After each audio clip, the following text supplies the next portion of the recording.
Hey, what's up, guys? Hartman here, and today we got a special guest. You know him, you love him. Always see him in these drafting streets. Who could it be? Hoohames. How What's how you up? doing, man? Hey, I'm great. I had a fun stream earlier. I got a little fired up. I don't get fired up often, but I was fired up today. I don't know why. It's just one of those days. Yeah, yeah. Some Yeah, days you just got that fire in you. You're ready yeah. to debate. I really Um, I was today. yeah, I probably still am. Not gonna lie. Like yeah, yeah. Well, we'll see if we can get into some debates. We'll say what's up to the chat, and then we'll hop right into the BBM. all Uh, right. Fantasy Football Garage. Hey, what's up, Fantasy Football Garage? Thanks for stopping by, bro. Nice and blunt. Let's go. Thanks for stopping by, brother. Zero Fucks. What's up, my boy? What's up, Zero Fucks? Thanks for stopping by, bro. Yep. All right. So we'll do a countdown quick and then we'll hop right in. So we'll hop in 10, 9, 8, 7, 6, 5, 4, 3, 2, 1. All right. All What right, pick do cool. So yeah, it'll be a while. yeah, it'll be a little bit. What pick do you like? I think I'm kind of to where I like the not like the 9 or 10, I think. Because like Ye- you get Amon Ra there sometimes, but you could like always get Genty there. And like I kind of think that everybody after Genty, Lamb, Jefferson is like the same tier. So I don't care who I get. Like between James Cook, Saquon Barkley, Kenneth Walker, Hampton, Derrick Henry, Chase Brown, even London, Bauer. Like I feel like they're all kind of the same. Yeah, I think I do agree with you because like Genty's probably in a little tier above. Yeah. And I don't know. I'm still like a little bit lower on Lamb, but I do think that that end of the first because your wrap around those guys you get those running backs like you said Yeah. they feel similar like James Cook, Saquon. I really like Walker or like Hampton, like any of those Yeah. guys that go there though. Right. And I Yeah. think that I think the difference between Lamb and London is the reason he's in that tier. Yeah. Yeah, I Like mean, I do prefer Jefferson, but mhm, I mean it's kind of clearly Amon Ra and Genty over those guys to me. And like that after those two is where I have CMC. And then I have Lamb and Jefferson kind like my ranks I have Jefferson ahead of CMC, but mhm. I don't know if I really believe that. Like it's more of a fear-based thing. Uh, yeah, I So I mean, I think it's hard to think like projection wise that CMC would be back there, but yeah, just age, workload, like injury concerns. When you're factoring in range of outcomes, I guess I can yeah. kind of see it. Because Well, so Jefferson's floor with Kyler is probably still pretty high. Like you're probably not too disappointed, even in if Kyler stays healthy. speak speaking of Kyler, do you have a Prize Picks account? I don't I don't think so. Maybe. Over I've made this bet a couple times. They have games started as one of their things. Hmm. Carson Beck is at 3.5, which I feel like it's an over because I feel they have by week 14. I feel like he's almost for sure starting the last four. Yeah, But that feels pretty Kyler good. Yeah. Murray is at 12.5. And Wow. that feels weird. Yeah, because I Like mean, he's not getting benched. There's no way they bench it's Kyler. it's an injury bet, right? Yeah, that's what I mean, they must So be factoring some bench risk at 12.5, right? yeah, that's the thing. So like it makes me wonder on some things. There was only 5 lines, and it was just kind of those guys, zero. If you have Prize Picks, just go look. There's a Oh, game that's started. cool. But yeah, they just have like 5 people listed, but like Carson Beck at 3.5 feels good. And so Ashton Genty's receiving was at 375, which I feel like is very low for Yeah, all wow. like and I mean, his what did he have last year? yeah, he had So around there it's last year, just but they're getting under. a gigantic Yeah, passing upgrade, coordinator upgrade, like coaching, like yeah, yeah, just but like I feel like the Kyler one is kind of and as Kenny said, his career average is 13, 14 per season game, but he's missed entire seasons. Like he's had a couple seasons where he plays most of the season, and I I don't know. It's a weird betting line, right? Like it's just a weird betting line. And whenever I see a weird line, it's like I'm gonna bet that, but it does make me question if maybe they have no idea what they're doing. maybe they know that there's actually some like inner buzz on JJ McCarthy or something weird. Or that Well, like they're looking to trade for somebody, something like that. Like maybe there's something that we don't know that's out there. It's an interesting thought. I think that could be the case, and I Yeah. do think though one thing when they have the weird lines, especially on maybe like it could be a way to kind of drive action to the platform. Yeah. That could be a thing too, right? But I mean, they have a Flex Friday thing to where you can like you basically get the flex play thing. mhm. It's a 40% boost. Every single week I've bet it and I've used the both of those lines or all three of those lines, the Genty receiving, the Beck, yeah, Puka. Yeah, okay, Yeah, yeah. like But yeah, you just keep ripping those same ones because it it's like they feel yeah, like the it's a easiest $5 bet. it's a $5 max bet. So like if I Yeah. do it every week, it becomes like $100 bet, like it's $100 bet at the end. Yeah, and That's then got some spice on the end of it, right? Like it's a little difference here and there. Like then you use all your boosts and stuff. It's like, you got a nice little payout at the end of the year. yeah, I got a core of 3 and I like spread it out after that. If those 3 don't hit, it's $100, whatever, like Yeah. and if those 3 hit, I'm probably winning somewhere, like more than enough to cover. Oh yeah, yeah, definitely. Because I mean, if you're hitting like a 4 or 5 legger with a boost, that's covering like basically everything you missed, probably, Yeah, or at yeah. least a lot of it. Yeah. Like I'll bring Uh, one up. I'll bring one up and I'll tell you what it is. I actually bet an under. all right. Let me say what's up to some of the chat real quick, and then yeah, we'll look at that. Pud Daddy, what's up? Thanks for stopping by, bro. Uh, Brett, usual suspects in here. Brew Crew, thanks for stopping by, bro. Appreciate it. I have a prize picks. I'll check. Oh, zero's looking up your lines. Fuck my Yeah. life. Didn't know No, you're doing a it's BBM. We got Al Boogie at the 10 in this BBM. He didn't know. I was inverted at the 3. I think that's all I recognize. that's what it is. CMC under 924 rushing yards. Yeah, I mean, Like I don't think he got there last year. They've already said they're going to workload manage him a little bit this year. Because last year he got 1,000 receiving but not rushing, right? no, he had 1,200 rushing, but 311 Oh, carries. okay. So man, So I'm way off on that. I knew he yeah, had the 900 receiving. I thought he was.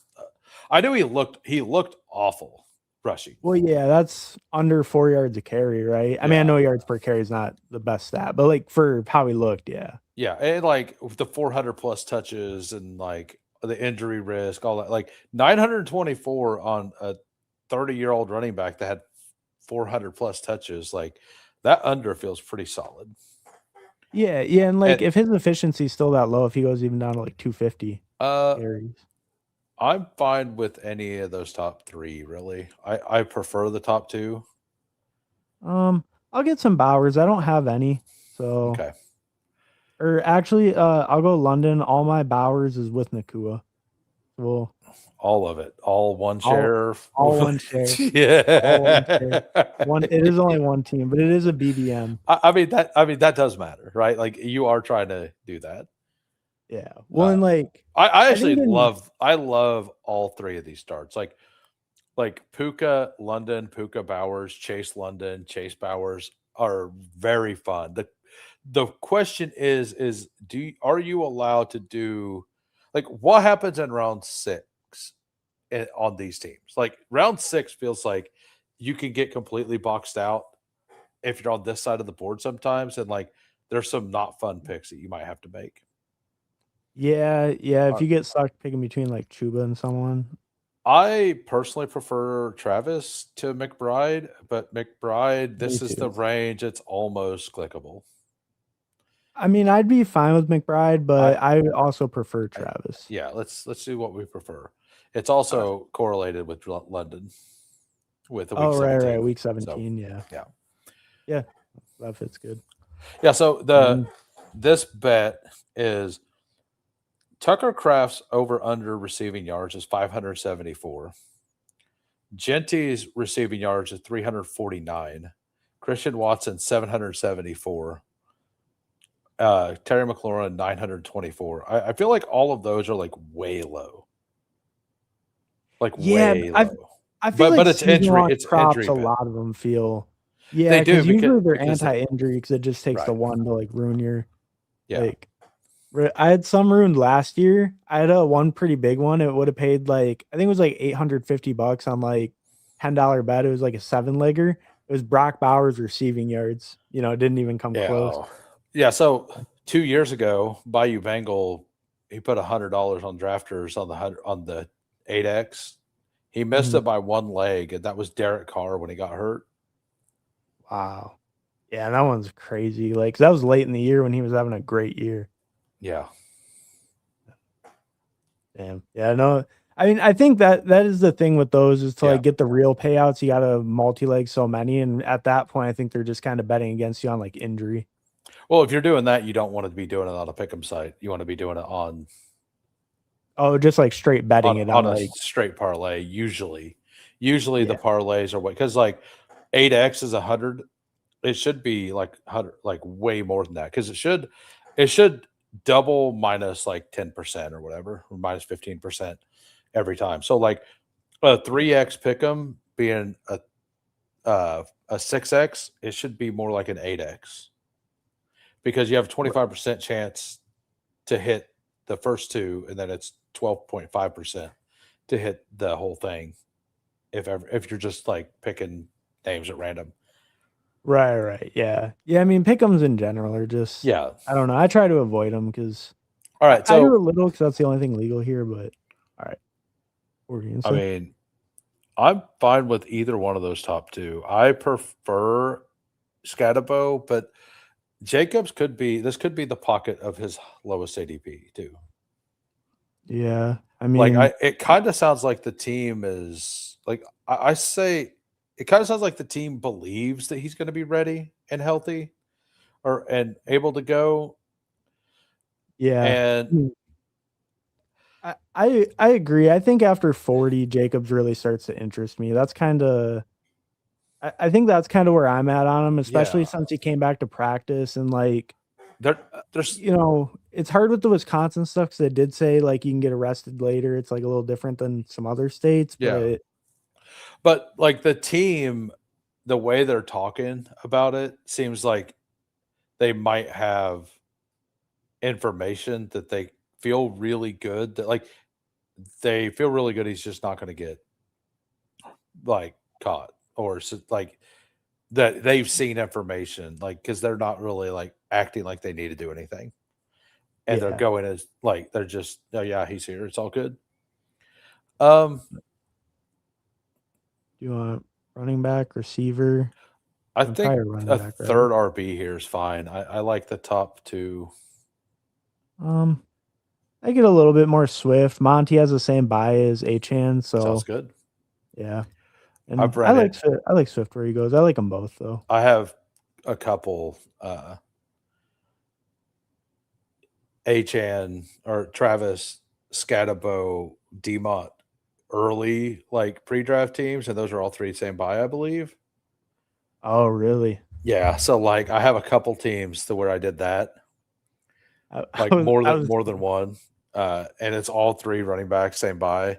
And like what's weird is it's also true with Bijan. So like Bijan is the same as mm, Travion and Judkins. So if you're pulling Judkins up to get unique, which I did a couple times, you got the double buy. And if you pulled Kyron Williams up, he's also so like a lot of or if these you got top run, Jacobs. huh? Jacobs too, Yeah, because Jacob. So he like was right around there. a lot of those RBs, like if you did the Jacobs thing and then pulled Kyron up to have the three running backs, or you just took Bijan Jacobs and then took Travion, like you have three bye weeks that are the same. Yeah. Yeah. Man, that is crazy. Yeah. You know, It that's just something I like, haven't really thought about is the pre-draft when I didn't know.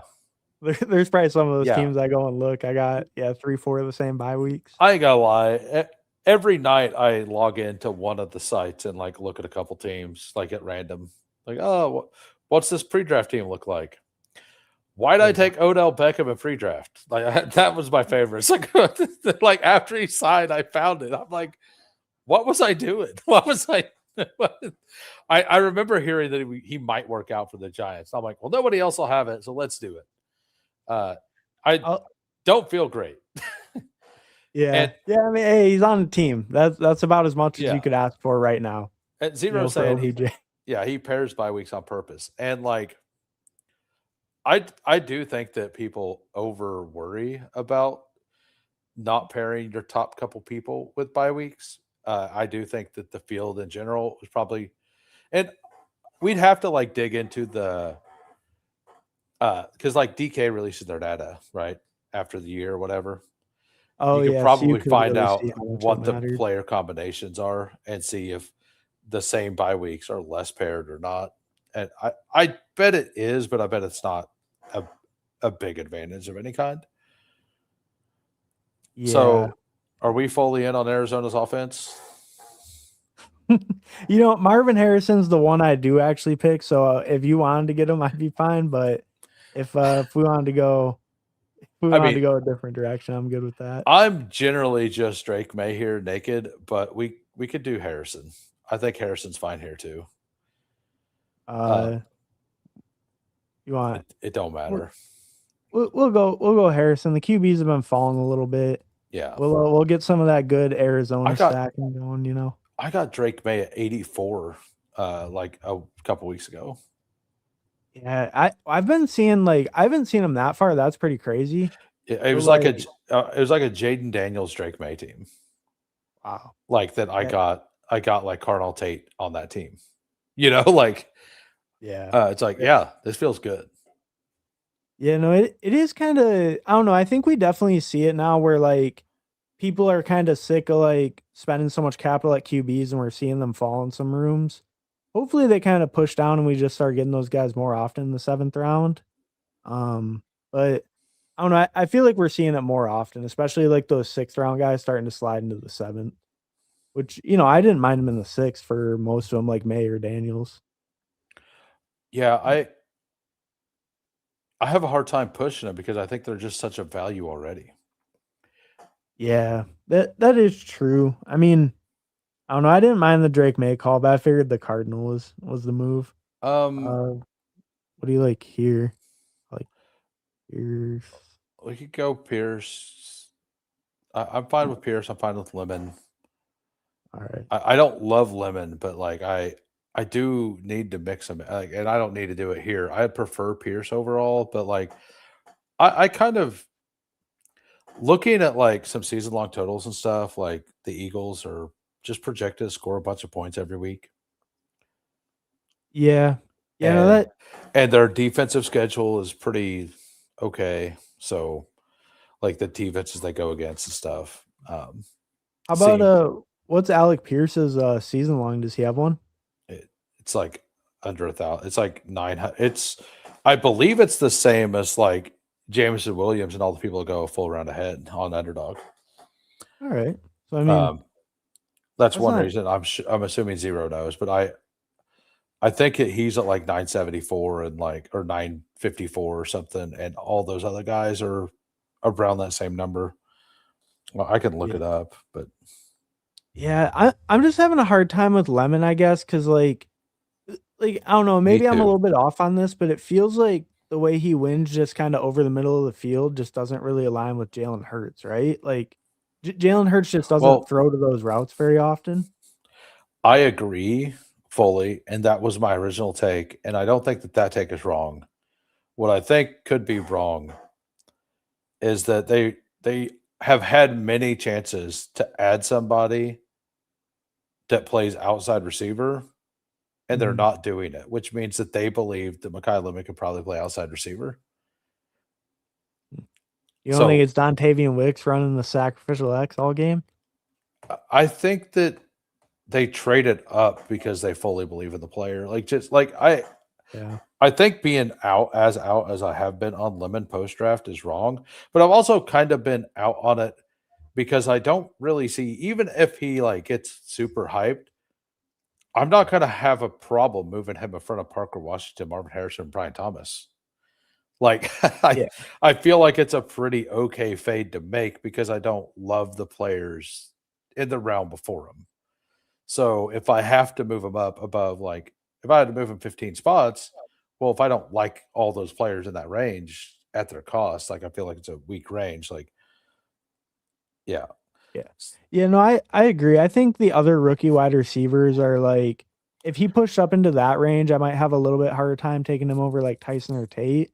yeah, But like BTJ, Marvin Harrison, I think if he got enough hype, I could easily put him over those guys. right. Um, So but I mean, we obviously just take Herbert if he's there. okay, yeah. I was kind of thinking the same. This guy got anyone? No. No, but all right, yeah, Oh, he got the best pick on the board though.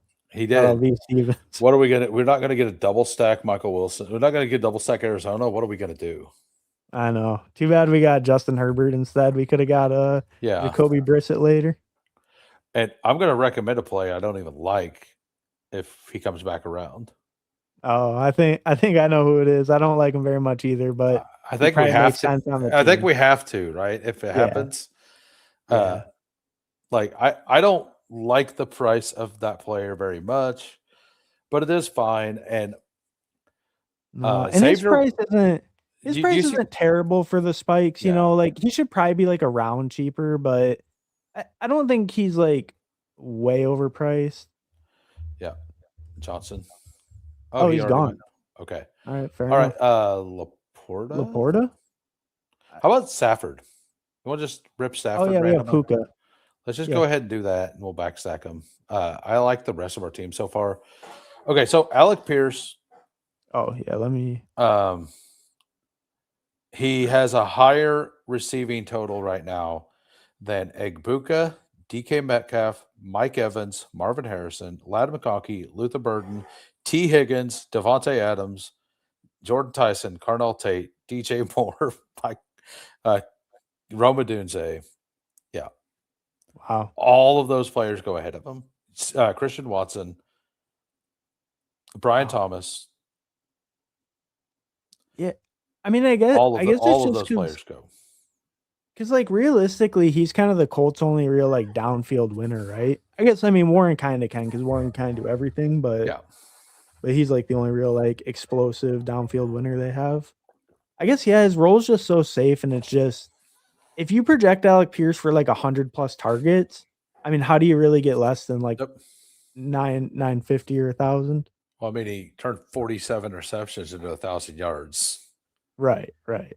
Yeah, like So if he's bumping up, I think he had like 82 targets or so. yeah, but Like if he he's bumps that also over 100. yeah, he's also going to play a different role though. Like they're going to move him around a little bit. He's still going to do that stuff, but he's going to play a more diverse role, I think. Yeah, we're not going to get the 21 yards per reception or whatever it was. Maybe it's been 2 years in a row. Yeah. I mean, if he can do that on like 120 targets or something, he'd be Calvin Johnson, right? Right, yeah. I think. Yeah, So the thing is that the upside in that offense people don't view as high as the other ones.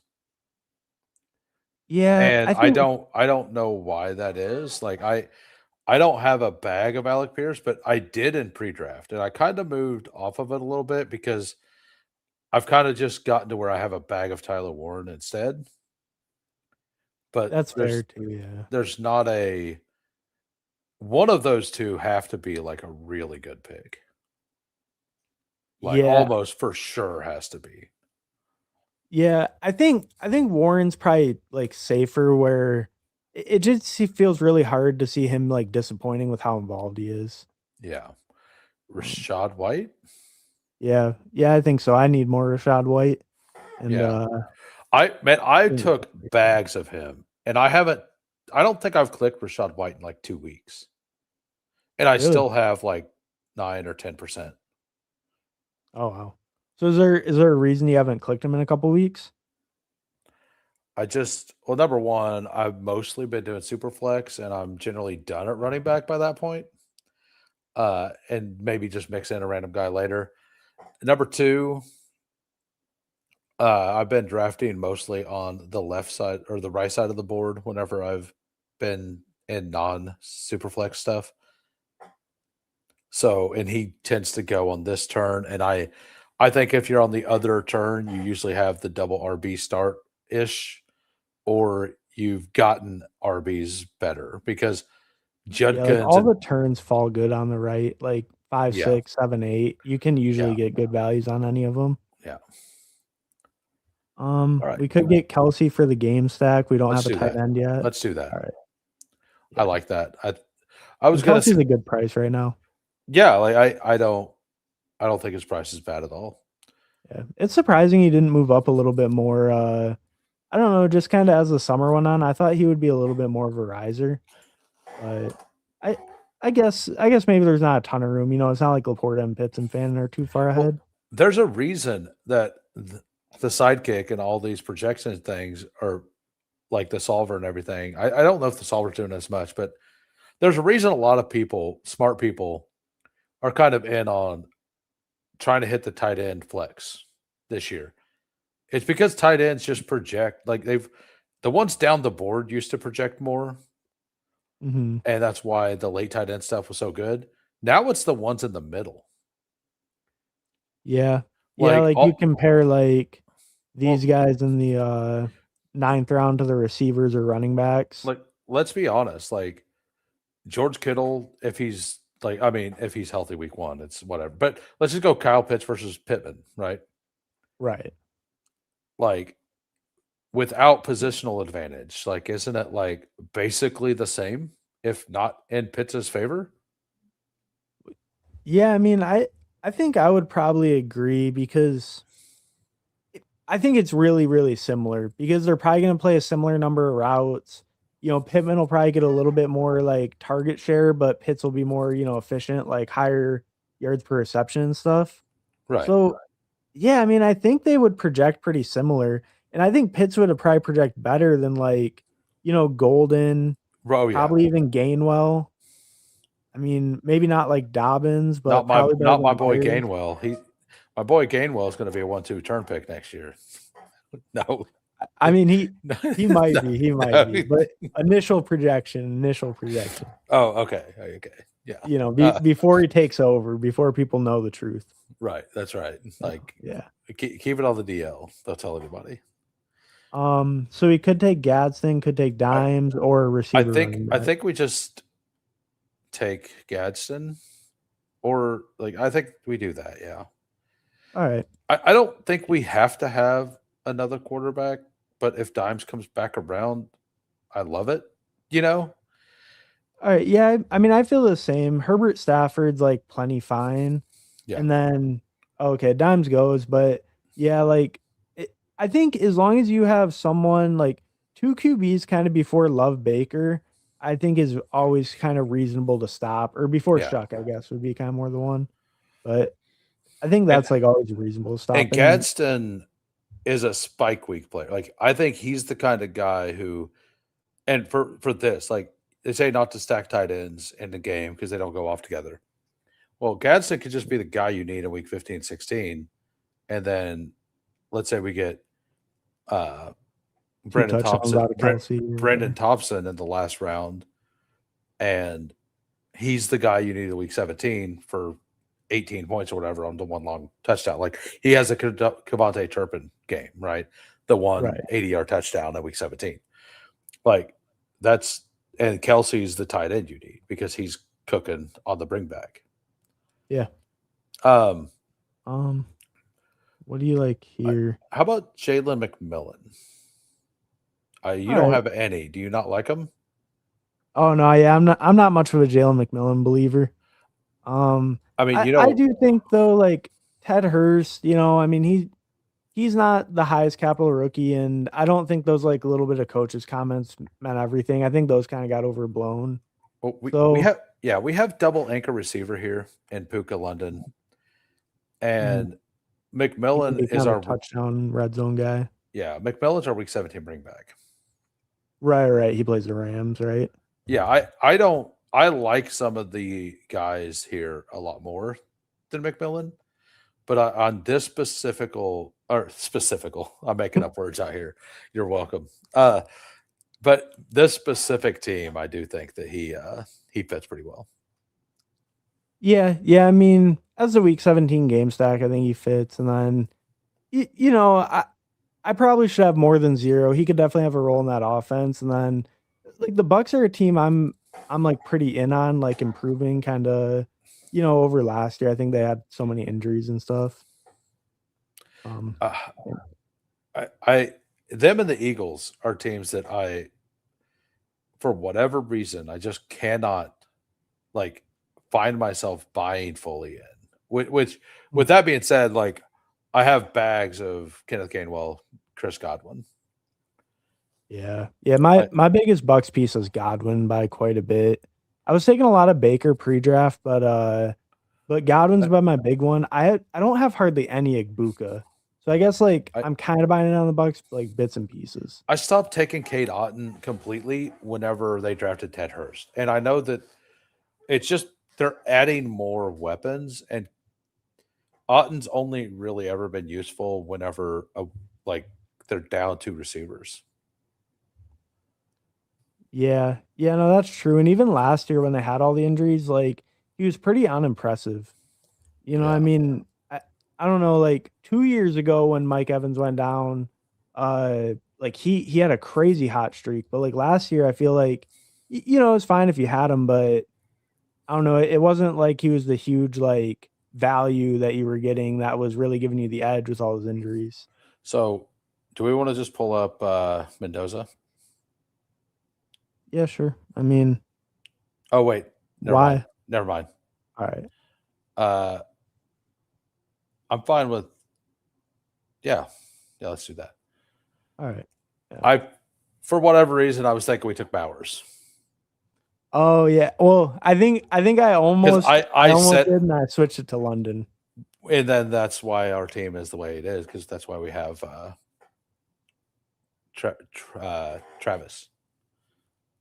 Oh, right, for the game stack. Right. Yeah. But Yeah. I mean Trey Harris was like the clear pick for us Yeah. if we had Bowers. Like because if we had Bowers, I think Mendoza was the clear pick, but I think that and to be honest, like Mendoza for this team, like it's one of those I probably don't take him, but if he comes all the way back for some reason, I think just taking a naked Mendoza on a team like this is like perfectly fine. Oh yeah, I think if you're getting a guy who's like you feel pretty confident he's starting at the end of the year and he falls into the like 16th, 17th, then it's kind of like a no-brainer as a third, even if your guys are pretty strong. All Um right. and like even here, I mean, could Sean I was gonna Tucker. say Tucker. Oh yeah. He went. Yeah. Um Um I mean, let's I prefer Gunnar Helm all or right. Dalton Schultz. Either one. Let me see bye weeks. We're good on both. We'll go Gunner. You said him first. I also Okay. have more Gunner. I have like 24%. Oh So damn. I mean that's one of I think it's because I had so much Cam Ward and just kind of buying in on the Titans, but like it just feels like his role, with Chig gone could really expand. He had a decent amount of targets last year. And like, I don't know, just he goes so late and a lot of times I'm stacking it, but even if not, it feels like pretty safe, like, role overall. I mean, there's a lot more receiving talent there. But I also think Gunner has a way higher ceiling than AJ Barner, like for the whole season. yeah. And I think that Barner is like I actually have more Barner overall. I think Barner is the kind of guy you want to like kind of nurse like a chaperone kind of thing, right? Like Oh, right, because he can give you those like big spikes, but he might not really have any kind of like floor to him or anything. I mean, I think he's going to have a floor, but I think it's a really low floor. Like I think he's going to make sure you don't Yeah. get zeros. Oh I yeah, mean, yeah. like I think he might give you 5, 6 points a couple times. Like 35 yards, 3 receptions, and a touchdown here and there. Mhm. But normally just like 35 yards and three receptions or whatever. Right, You know, right. something like that. So, and that's not good, but it's not a zero. And if you're taking players like Tucker Craft, like I think he fits really well there because if Tucker Craft starts off slow, I don't think he will, but if Tucker Craft starts off slow, you kind of have that. Yeah. Yeah, no, that makes sense. I mean, it does matter for the layering, like, and maybe, I mean, since we did have Kelsey, I guess we have Gadsden, so those kind of balance out with that. But like, Yeah, that's kind of yeah. why. But Kelsey is our solid guy. Like he's gonna have something every week. Right, exactly. Yeah, he's giving us that like solid Yeah, floor, and then hopefully, maybe even some spikes. We still got it in him a couple weeks. Emmett Johnson Uh, goes early in every draft now. oh yeah, What wide wow. what wide receivers are we do we have left? Like Malik, Mooney, Wicks, Bell, AD Mitchell. Hit running back. I mean, I don't love Singleton, but he's kind of fallen here, right? Yeah, a little bit. Do you like I'm him? fine with that. I'm a little underweight, but I Yeah, mean, I think I this late, anyone I here is I'm a somewhere little that, more underweight than you, but I think it's fine here.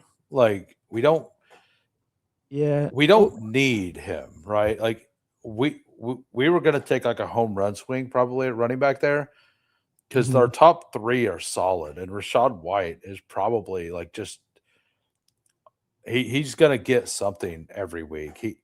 He's going to help through the bye weeks really well, and like just having another guy who could be an absolute smash like feels like the play, like him, Claiborne, like Mike Washington if JT went down. Like I think that was the style of player we needed here.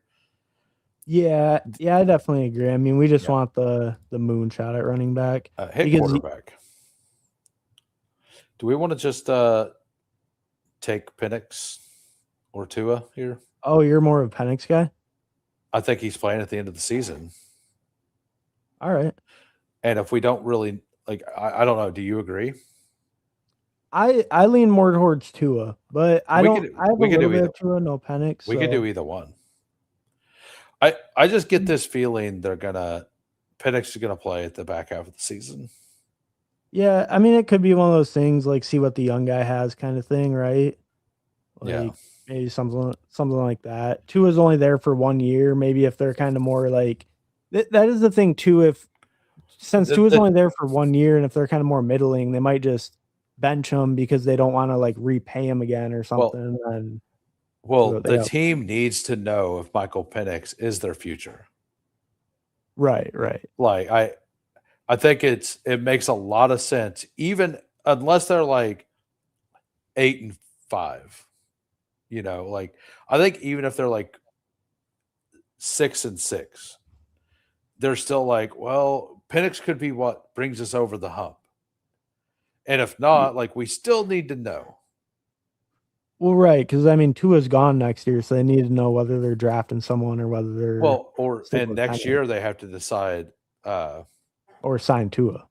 Well, they have to decide on Oh, if they fifth year? want to restructure, like extend Penix, right? Because like after next year, the year after next year is when they would do the fifth year option.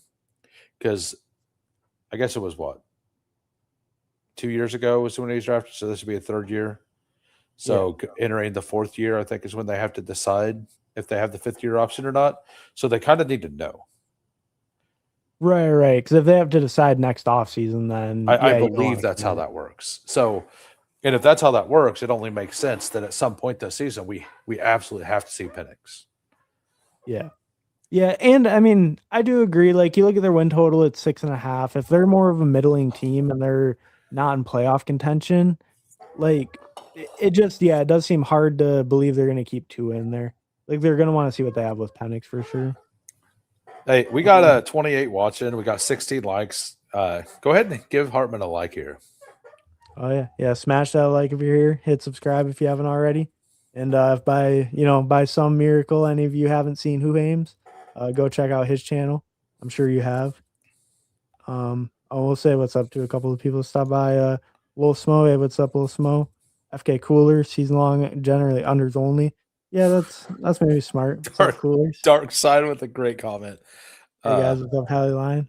Let's look at wide receiver. We're almost on board. All right. Unless you have somebody in mind.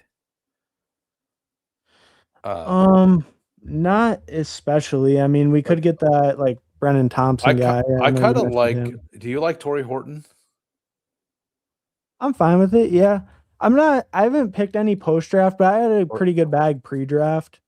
We could do that. We could do Pat Bryant. We could do Troy Franklin. Like I think those are really good picks as well. Like I'm fine with any of these, honestly.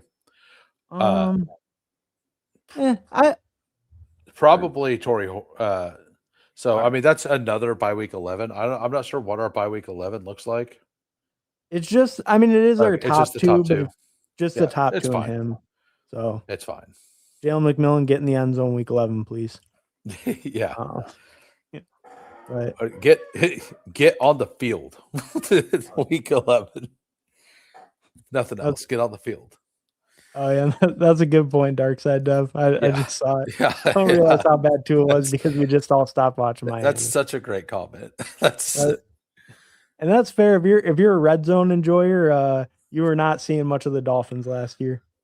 I think this is a pretty solid team, though.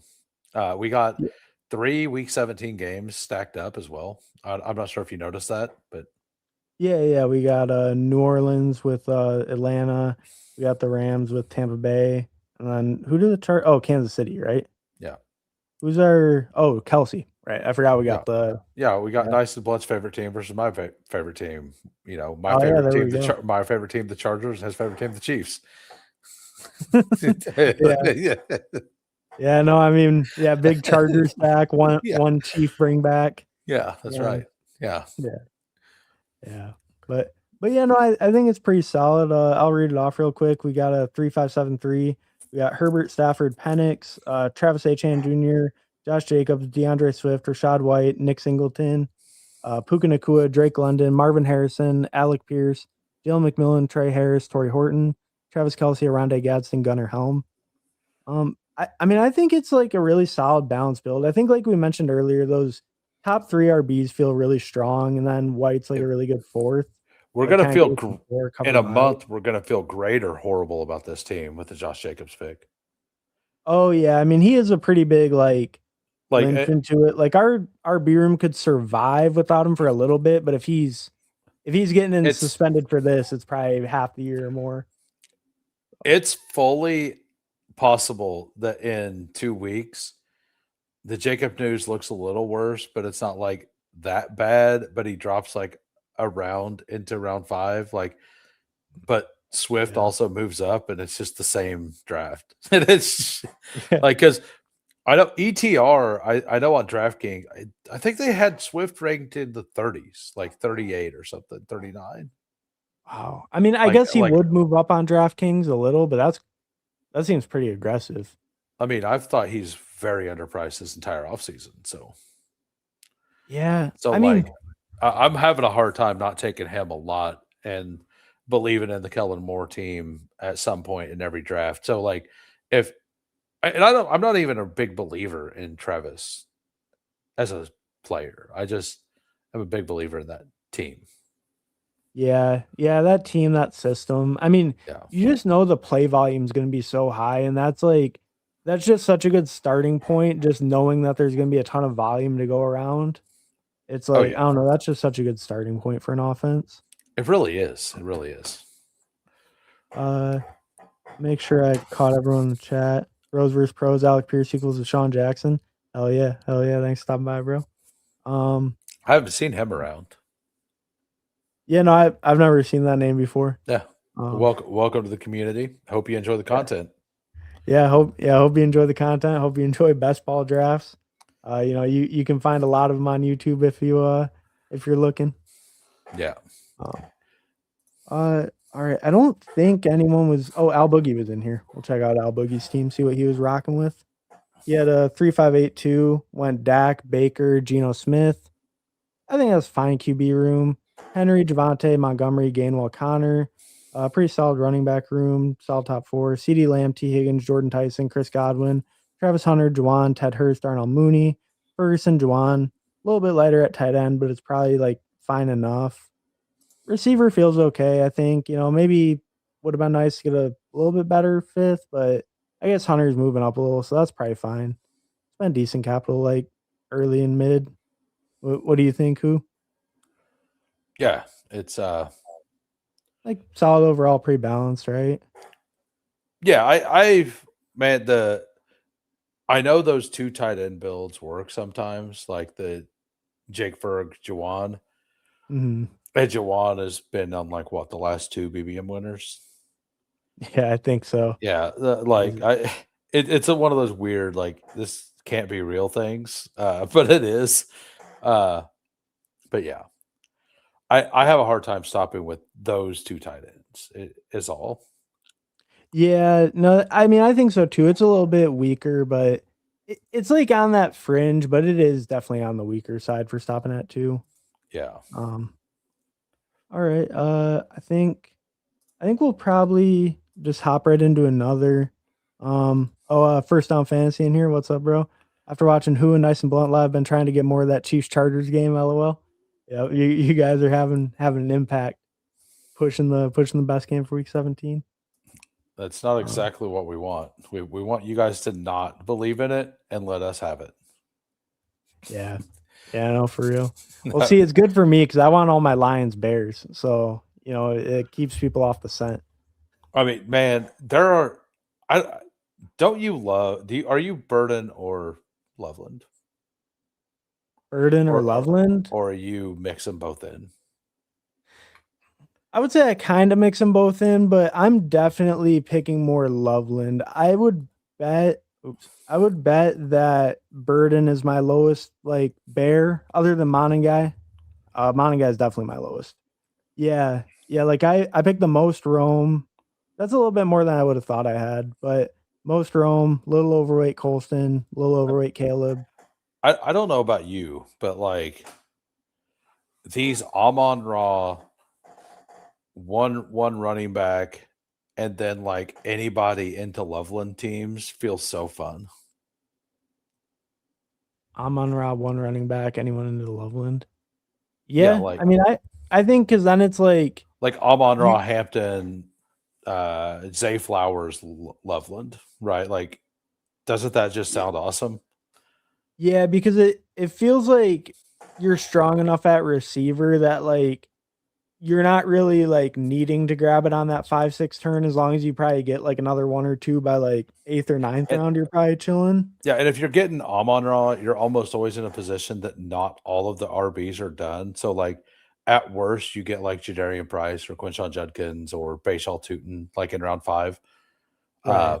So like if you go with a running back there in round 2, you don't have to worry about it. There's a receiver there. If you go with a wide receiver, you don't have to worry about it. There's a running back. So you can build very solid teams and you get access to that week 17 game. It just feels really strong, in my opinion. Yeah. Yeah, no, I mean I agree. I think that can be a pretty good combo. I like Loveland's price a lot more than the other two elite tight ends.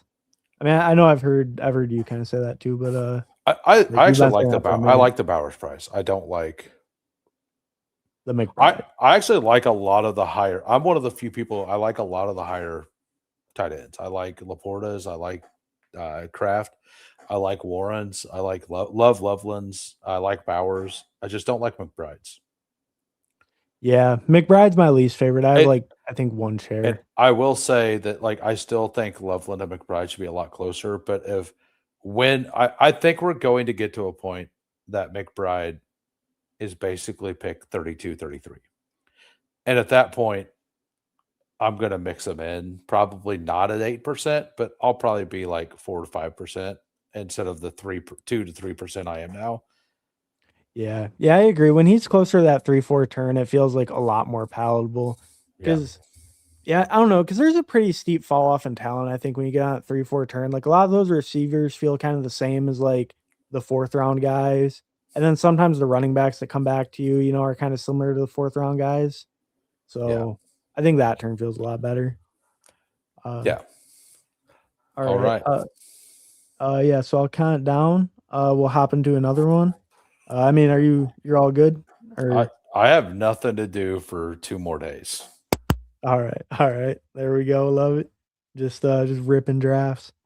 All right, but I'll count down quick and then we'll hop in. So we'll hop in 10, 9, 8, 7, 6, 5, 4, 3, 2, 1. All right, waiting for 6. And by Yeah, nothing to no. do, I mean, like, I do have a members only stream tomorrow that I think is gonna be very fun. Oh yeah, yeah. You and Gunnar Ross going over the eliminator. Yeah, Gunnar Yeah, Ross doesn't really speak much. He wanted to make sure that if he came on, it was members only. Uh, and I've built something out that I think is super going to be very very useful for the eliminator. And he's going to kind of go over, like, I don't know how much he's going to reveal, but he's fully doing his own projections and going to have them done by that episode as well. So nice. uh, Yeah, no, I'm really looking forward to that. I mean, I'm locked in with the Hoohames membership, so if you're yeah, not, I'm sure there's going to be quite a bit of good alpha given out.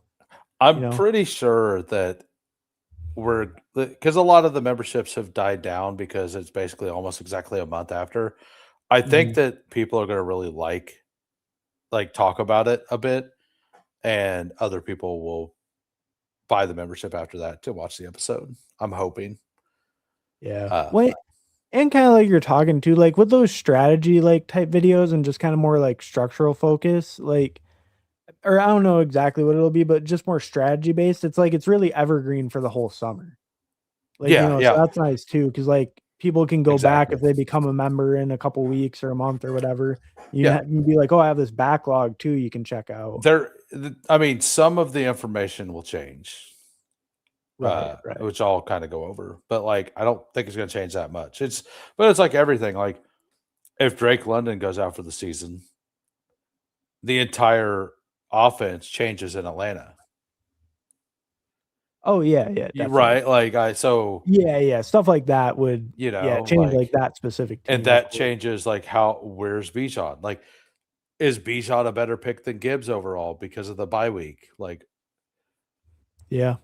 Like, Yeah, and like stuff like that, I mean, I think sometimes people factor it in, like you see it in certain pockets, guys will move up a little with the later bye week, but yeah, how we've much is seen a that factored in? How much should you factor it in, we've seen a right? lot of it last year, and a lot of the late. I think the winning teams, a lot of the yeah, Jason, Chase. all right.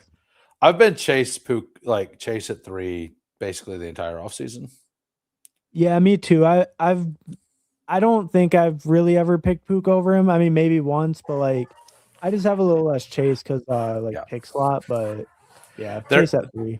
there's a couple things that like I'm getting to that I wasn't expecting to get to, and I think that my rankings for Eliminator, I think I'm gonna be like, I kind of think you could nearly auto draft Eliminator like with guidance. Like, set up some ranks, just kind of auto draft, like keep it on auto, like just take the top guy and like make sure you don't get shut out of the position to some degree. Yeah. Like I mean, other than alternating bye weeks, like make sure your bye weeks and stuff aren't bad. But Like like you think the strategy to build down the board is kind of so like predictable or something in that format? we'll get into it tomorrow. But Or yeah, I yeah, guess, yeah. yeah, I there's just some things. I'll get into it on the stream tomorrow, but I'm looking forward to it. I think I'm gonna max the eliminator. I think that after tomorrow's stream, I might stop doing puppies I'm gonna do a lot less puppies on stream. I'll probably mix in some eliminator drafts throughout my streams. So Oh, okay, nice. uh Yeah, I don't know. I could see doing like maybe 50 eliminators or so. I'd be pretty cool with. That's around where I got last year. I did So I did 44 of them before the Judkins and Rasheed Rice news, and I had 28% Rice and 20% Judkins. I think Judkins It was was my so highest bad. one. It was so bad. It was awful. And then my next highest exposure was like Austin Eckler, who who I was like, Wow. well, if he gets hurt, it's going to be like, it's fine, but he should be good at the beginning of the season. Well, he was for a couple weeks. Yeah. Yeah, no, So, that is a pretty brutal run out. I yeah. mean, So, the Judkins one got me a lot in Eliminator too. He was my highest owned like early. and like, yeah. So we'll get into a lot of that stuff, I'm sure, tomorrow. Yeah, yeah. But yeah, Jamar Chase feels awesome. And I mean, Oh, the thing is, I'm wondering what percentage of Jamar Chase and Puka teams have London and Bowers now, because it kind of feels like the ADP is like locked in to thinking that that's the end of that tier every time. yeah. Yeah, See no, what I it see does what I feel like mean? that. You really don't hardly ever see London in the third round or something. Right. You want Bowers or someone else? I'm perfectly fine with Bowers here. All right. Yeah, I no, I need some more. I do want to be closer to field on Bowers because I'm out on McBride, but I'm kind of the same where like Bowers feels fine. I just don't have much yet. But my volume's still pretty low, so my exposures are a little bit wonky still. Um, but I don't know. I feel like where he goes, it's so easy to see him as the favorite to be tight end one, and just that new offense, like better quarterback play, hopefully. yeah. I don't know. It just feels so easy to see like his breakout case. Even last year with that trash team, it's like still putting up 100-yard games before he got hurt. I'm Brees or Olave. I mean, if you want to do the double thing, you can. No, I definitely don't. Okay. That was trolling. I mean, it's your account, and if I would have one on my portfolio, I'd like it to not be on my account. That's a good point. That's a good point. If we're gonna do double elite, it would be Loveland at the 410. Did you see? I did a wild draft. Football robot from heaven, absolutely zero. Mm-hmm. Oh Brock yeah, Bowers. Brock Bowers, football robot from heaven. I had a draft on DraftKings. I took Bowers. Loveland fell back to 51. And then Tucker Craft fell 20 picks, and I just took all three of them and said, I'm filling the flex with tight end, baby. All right. Like I love Tucker Craft, but I got Tucker Craft at like 115 or something. Wow. I got Loveland in round 5, and I already had Bowers. I'm like, all right, I guess this is it. We're doing it. Like I'm not going to recommend people to do it, but I'm going to tell you, I'm definitely going to like check in on it. I'm not going to check on it because it's DraftKings and you can't really label them. Oh, but right. I'm going to know that I have that. Like I'm going to know. I'm going to remember that one. So if all three of them are cooking, I'm going to be like, oh man, there's a team out there. Let's look through all of these teams. I think that was a DK main too. I think it was a DK main, like a $25 draft. It's just like, we got 20 rounds. Let's go for it. Let's. That would be funny though if you have like week 15 or 16, both like two of your guys just crush, and then someone's looking at their pod. They see they got beat by the Kraft and Bowers with Loveland on the bench or something.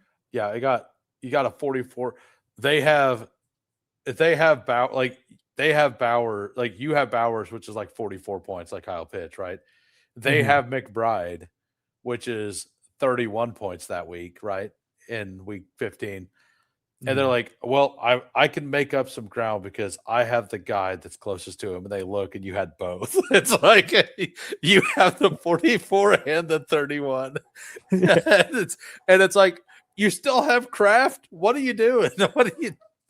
Oh, I had one of those in one of my pods last year. That was Kyle Pitts, Trey McBride. Yeah, I think it was my Bulldog. It was one that advanced, and it was like Kyle Pitts, Trey McBride. I got so lucky flexing the tight end. I mean, Loveland's here. Go ahead. Who do you think? I think we take Evans or McLaurin. I prefer McLaurin, but I'm fine with either one.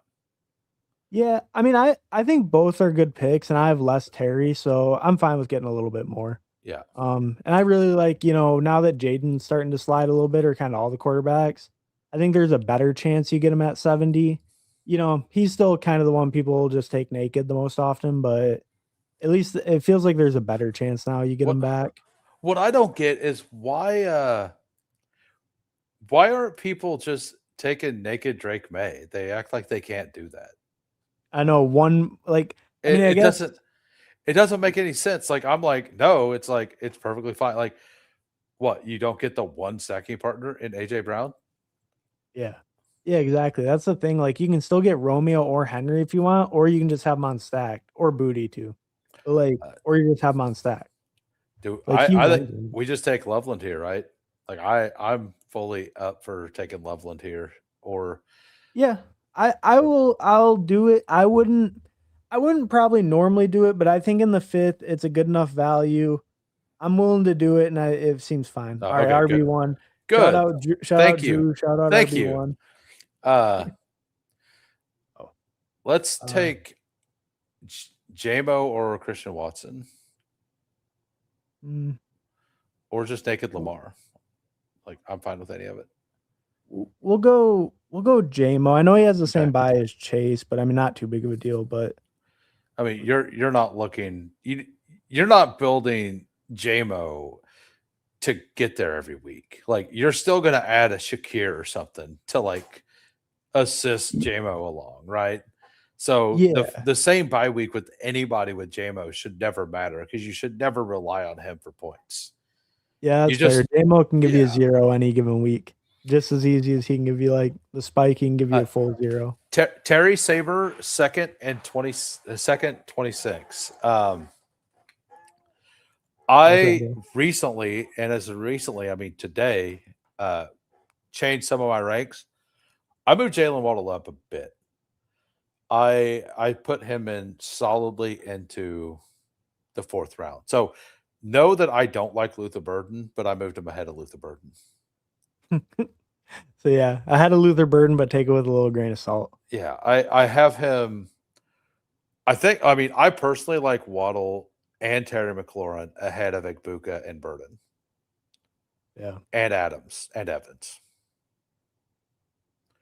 The more you think about it, like nah. I mean, what maybe Adams, but I don't think I can get there on Evans. really? Like Yeah, I think I like Evans a lot, but I man, like McLaurin. So Waddle, look at what they gave up for him. yeah. No, they gave up a lot for sure. And we haven't like, yeah, he goes from Tua to Bo Nix. And Bo Nix is like a legitimate quarterback that people hate.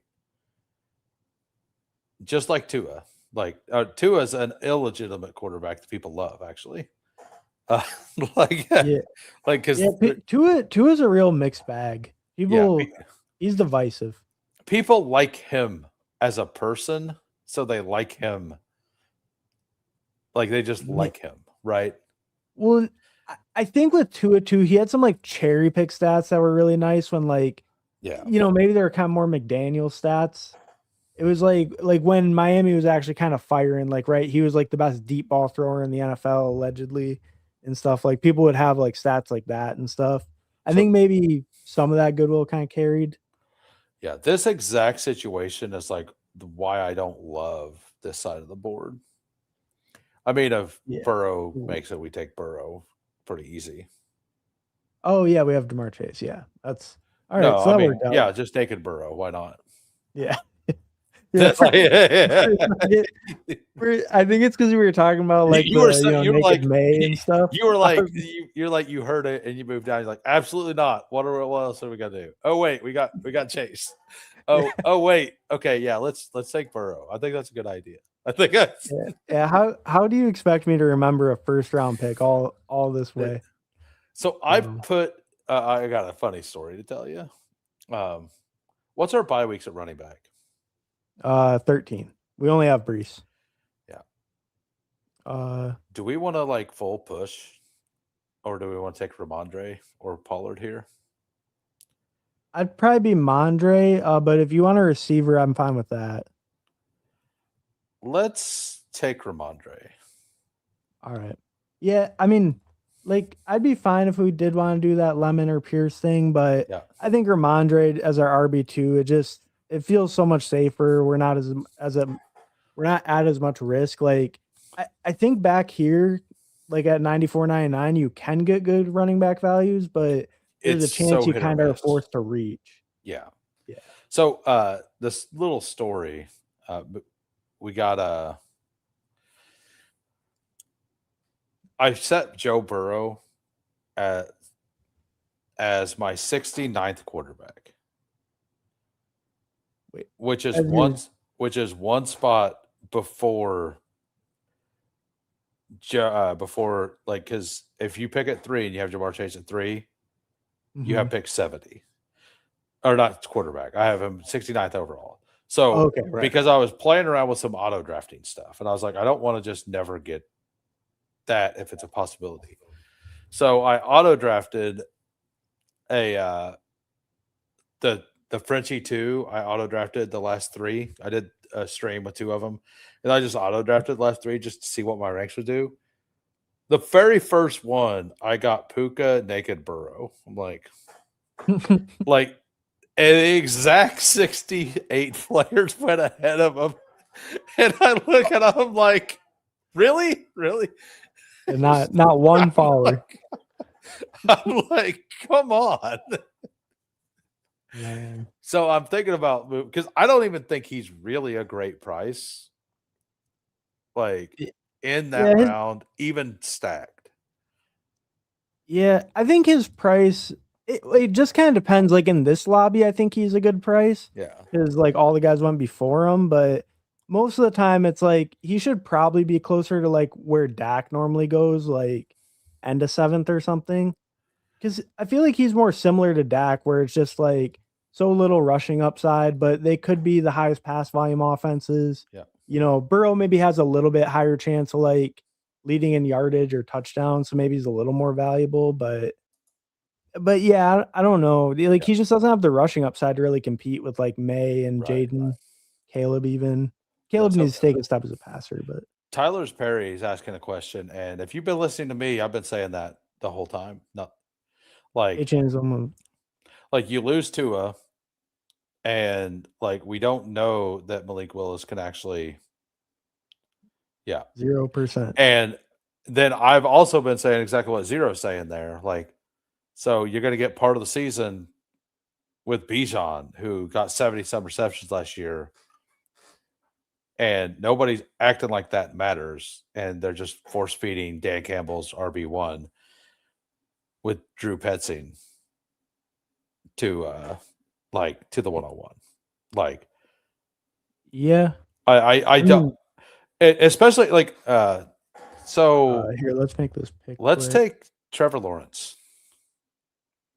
T-Law. Yeah. And see if we can't wrap around Jacoby Myers.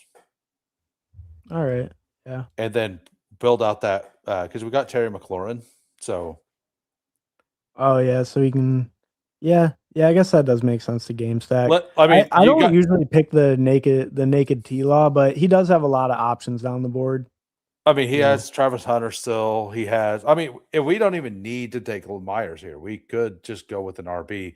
But Monungai, Blake Corum, and Dowdle and Harvey all went. Like, are we going to pull Jonathan Brooks up here? Like, we can. I'm okay with it. But well, Jacoby goes. yeah, so Drew Snipe. He saved us from yeah, going bully tight end, but he killed yeah. our stack. I mean, Oh, it's did all good. we? Well, he had Parker Washington, so we kind of sniped him. Oh, It's all good. so Well, he was. We got the 44-point rushing king. the 44-point rushing king. Yeah, he got 44 points week 16 or whatever. Trevor Oh, Lawrence did. really? Yeah. Oh, yeah, that's right. He had that blow up. I forgot about that. Who I do mean, you like here? I'm fine with finishing that up and taking Laporta if you want, or we could just go down and get Goff. No, I guess we don't need a third quarterback, but Yeah, we don't need to because we have the yeah. yeah. Let's Yeah. just finish that up. Like we'll be And able to then flex side end a bit. Like I'm fine with those when two.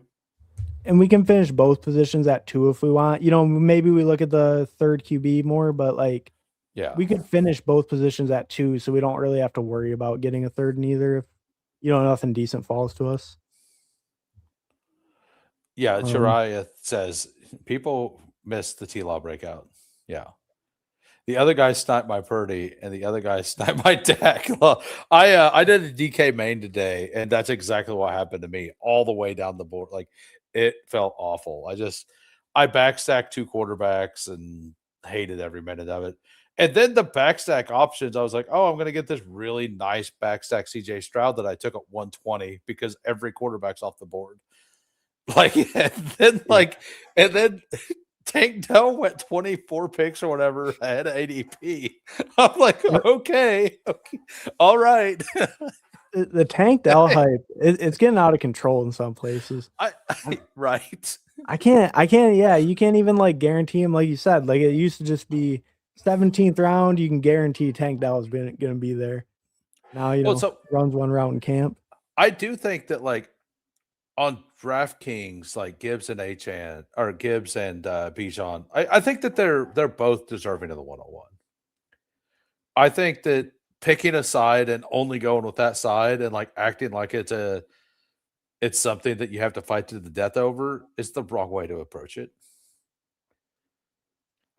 Yeah. Oh Either yeah. I mean, either it, one of them can put up 40 points in any week. right. And like, I think you have arguments for both of them too. Yeah. But yeah, at the end of the day, you're splitting hairs. They're so clearly 1 and 2. I mean, the only guy with a role like even similar to them is, I guess maybe like Johnny Taylor could be debatable, but Danny Dimes coming off such a bad injury, right? Like that's what Yeah, maybe and kind of keeps him out of that tier. people forgot that Jonathan Taylor can actually catch the ball because Anthony Richardson can't throw the ball. Right. And That's about to be the he A-chain had lesson. what like 48 receptions last year, I think it was. I'll look it up. I mean, that sounds in the range. But yeah, hey, if you guys are just popping in, go ahead and smash the like. And if you're new to the channel, give Hartman a sub. Oh yeah, definitely. Then And if any of you don't know, definitely see some new names.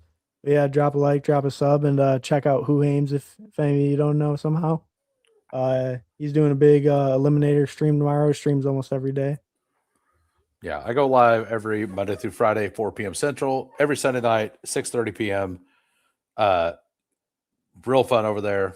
We got a 24-hour live stream coming if we can get to 1,000 before NFL kickoff. So go ruin my day. Sub. I think we just want to double down and go like Concepcion here, right? All right, yeah. Like let's just be weak at running back and like kind of take another guy at running back on the way back around.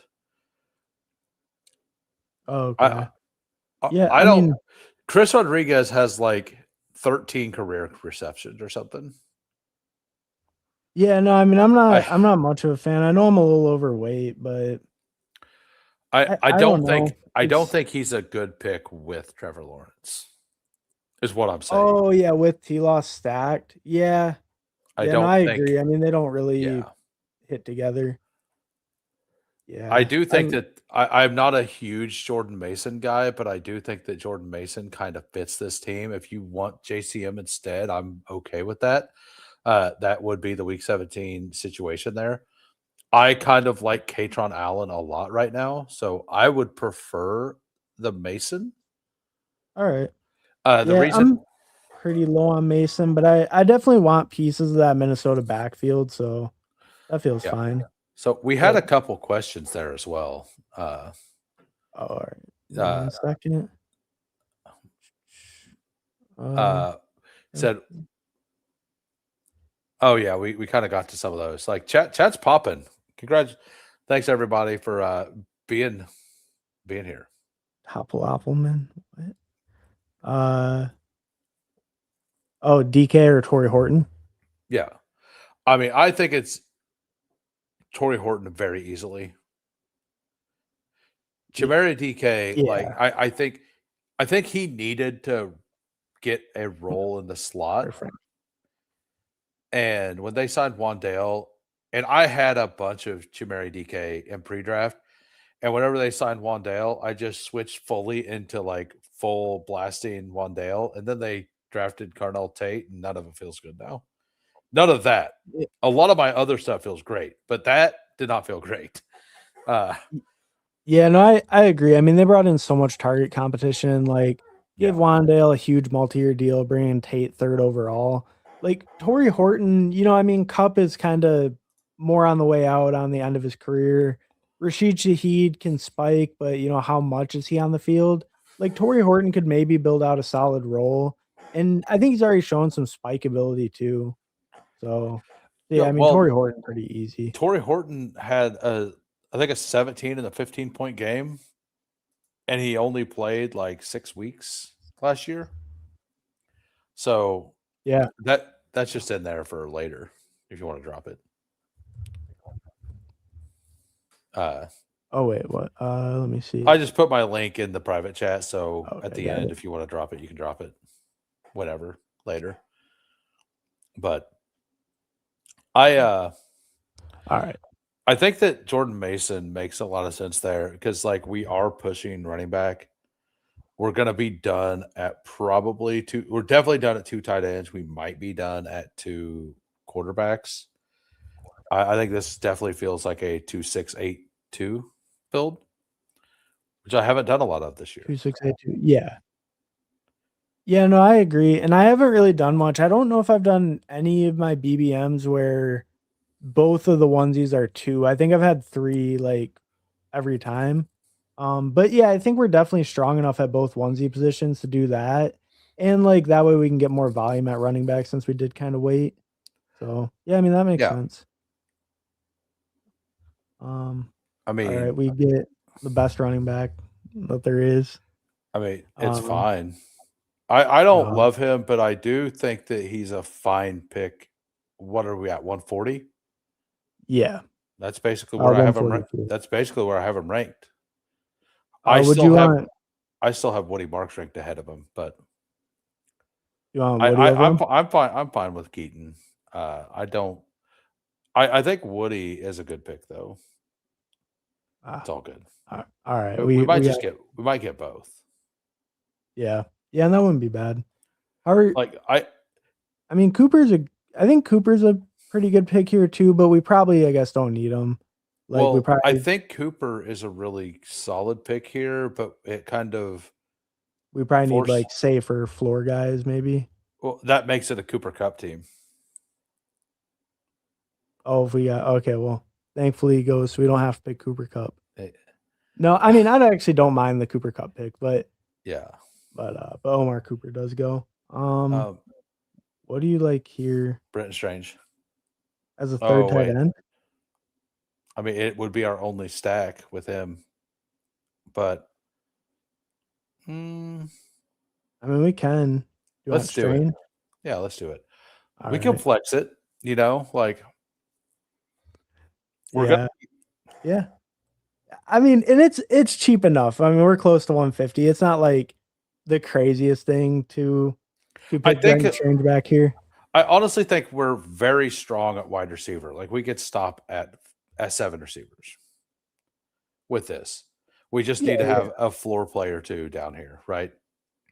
Yeah, I think so too. I mean, it's strong enough with Chase, McLaurin, Williams. I think, like you're saying, yeah, like our floor is kind of questionable with Conception and Williams filling our like 3 spot, I think. Yeah. But if we can get some like, chaperone type guys, so to speak, I mean, I think Yeah, we so feel okay. And we have big upside at our receiver room. well, right. And part of it is getting there. And let's say Bowers misses 4 weeks. Having that extra tight end to get our Bowers team actually through is a big deal. Yeah. Like people talk about it with quarterback all the time. Like why can't it be here with a stacked tight end with our second round pick?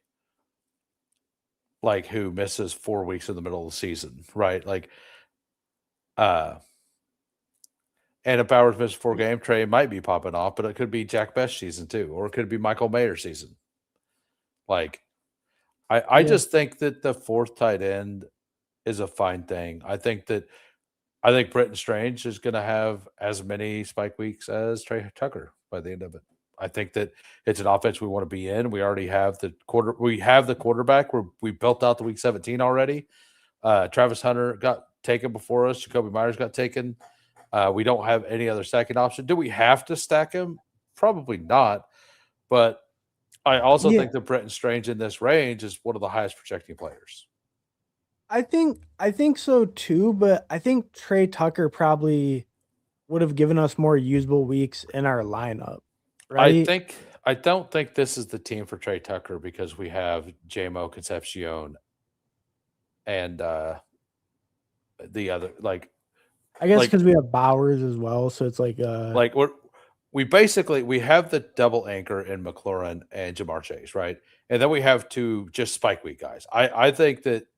I personally think that Concepcion is going to be a spike week guy more than a consistent guy. And we needed a more of a consistent guy. And I don't think Trey Tucker is that. Not that Trey Tucker wouldn't be a good pick or that we couldn't fit another spike week style guy on our team, but I do think we need to make sure we have room for those. And if we take Trey Tucker, that kind of takes a bench spot away. And I think that it increases the floor for our flex based on how we've drafted previously. But yeah. So who do you like here then? I mean, Denzel Boston or no, probably I don't know. I don't like anybody, honestly. I mean, Sean Tucker. I guess Sean Tucker. We didn't get it. No, it's all good. Yeah. I think that's a fine pick though. Like the double we got thing. Both Browns rookies. It's all good. One of them will hit. Yeah. No, and I mean, I do like making bets on both of them. I mean, I don't know. It's fine. You know, like the way I'm viewing this is that we're going to stop at 7 receivers. We're still going to go to 6 running back, and we can stop at those 2 wide receiver, right? So or stop at 7 receiver. Like the third tight end isn't like death. So we get Sean Tucker anyway, so it's all good. I mean, maybe, but our receiver floor is going to be like really rough. I mean, I guess because we're soaking up so much of Cleveland's targets, maybe we kind of ping pong it. But I mean, the only real problem with this is that Cooper Kupp's bye week is week 11. I think Cooper Kupp is a solid pick on a team like this specifically. Yeah, and I mean, all our top 3 guys aren't week 11, so we should be solid that week anyways. Yeah, like it's not like Laporta or it's not like Jameson Williams puts up any like 3-point weeks. Like he does something every week, usually. Yeah, usually. Like he gets 2 receptions for 40 yards here and there. You know, not a great week, but that's still 4.5, 5 points. Like that's like worst case scenario for him. You know, because that's something. Generally, I feel like if JMO is having like a lesser role, you know, maybe they're having a bad game, but usually that correlates with like Laporta having a better game, which means that our flex is higher. Yeah. Right. So I think it makes sense. Like, and what if Britton Strange is only on this team for week 17? Like, is that bad? To have him. I mean, if the team's in week 17, right, then I'm happy. But right, but I mean, or like even like week 14 or whatever, or week 15 or 16, right? Yeah, and I mean, I don't know, like I guess I can see the argument. I can see him hitting the lineup because, like, you know, I mean, I have a ton of Brenton Strange, and like I'm pretty bought in on him. The whole Jags offense thing. He was a stack. It feels hard when our receiver room was so weak. Also, is the main thing, but I do get like the whole flex floor thing, and you know, with some of these later upside shots, like if right out the gate, Boston or Conception are wide receiver 1 in Cleveland. Which, you know, is probably the most likely case. Well, like if they can be even decent, right, then we might be okay. What you are saying is Laporta was Laporta was we didn't like any of the picks and he projected high kind of thing. Yeah. And then because we had a plan and Jacoby never goes there, by the way. I've been doing this take Trevor Lawrence and wrap around Jacoby, I've nailed it like 8 out of 8 times, like over Yeah, the well, last 2 days. So, that was so, Drew 284. but and then you still have the Like, double stack behind it. Um, Laporta was, in hindsight, the bad pick because we could have taken like Michael Pittman or something there, which would have been perfect for our team. Like that was yeah. the thing. Um, No, we so couldn't have taken Pittman. He yeah, was Pittman gone. also went. So that would have been the other. And Michael Wilson is never the answer. Yeah, it would have been like Worthy or like probably Worthy would have went been a ahead. running back like Dobbins or Gainwell. I Yeah, think Gainwell was actually maybe the other guy I'd highlighted. Gainwell would have been the best pick in hindsight, but in all honesty, like, uh, do we go Um, Trey Harris? yeah, that's fine. Let's I just was Dell, Malik, Trey Harris. or Katron Allen. Uh, no, No, no, it's I all am good. not. They really nerfed the whole like quick It picking at the end, huh? it feels laggy. No, I think it's well, I do think it feels a little laggy, but before it's like you could have it on 0 for like 2 or 3 seconds and you could still be like messing with it and it Yeah, would kind of like it would work. Oh no, what's up, yeah, Paulina? Like stopping by, bro. yeah. So like Appreciate it. I don't think that the Laporta pick was great, and I don't think that, but I also don't think it was bad or wrong. It is still a team bet on a high-powered offense. I also don't think that the Bretton Strange pick. I think that based on the way this draft room has fallen, we have built a solid team. I think that the whole you can't take 3 tight ends with Brock Bowers is just horrible thinking. I think it's bad thinking. And do I want to make it my thing? Absolutely not. All right, so hit running back. This fucking guy, Drew. Uh Uh, Jordan James to sure, I go don't have for it. any. I mean, like we just kind of need to try to hit something right Yeah. at running No, back. and like I meant like I don't have any. Like I wanted to get some, so that actually works out. Like that Yeah. was the guy I wanted to get some Like of. I mean, this RB room feels fine. This what like it doesn't feel great, but it feels fine. It's got some upside. Yeah, and like our Right. top 3 guys, like Brees pretty clear locked in starter, but like Ramondre and Mason, we both know they have Yeah. like pretty good roles in their offense. Ramondre obviously like a lot better offense. Hopefully he's Yeah. kind of the lead guy, but We got then big upside with the spike week upside and Keaton Mitchell, which I don't believe in, but he's a solid pick where he went. To here, Sean Tucker, if the Bucky stuff goes bad, he's a really, really good pick. And Mhm. CMC had 400 plus touches. So like we have upside there. I honestly think this team is perfectly fine. I don't think there's anything wrong with this team. The only minor issue is the floor at wide receiver. And I think the double Cleveland thing kind of lessens the worry on that because one of them should probably do something every week. Maybe not a lot because we're not expecting them to, put up 40 touchdowns. Yeah, but it does lock up so much of that volume, and especially if they can kind of beat out Judy as like the lead guy, at least it does lock us into Yeah. so much of their passing volume, right? And Yeah. they'll probably be playing from behind a decent amount, so Right. Yeah. should And be some decent I volume. think the three tight end with Bowers thing, like I don't think just because you take the capital all the way up there, like why can't you just lock that in as tight end 1 every week and he's your tight end? And then we're looking for a spike week for the flex play between Laporta and Strange. Like Laporta puts up 15 to 17 point weeks reasonably often. Brett Strange is putting up like a couple 13, 14 point week, which isn't like a high spike, but Mhm. he was also battling stuff all season. And all we're looking for really is a week 17 kind of correlation there. And it's an offense we want to be involved in, right? Like we want pieces of the Jaguars on every team. Yeah, yeah, and I mean the thing, he is the solo stack. Like I don't know. I mean, I think it's fine. I think it's fine conceptually. I think in practice yeah, I mean, I don't know. I think it's fine. I think it's fine. I'm not It saying to depends go if out. we can get like through at receiver.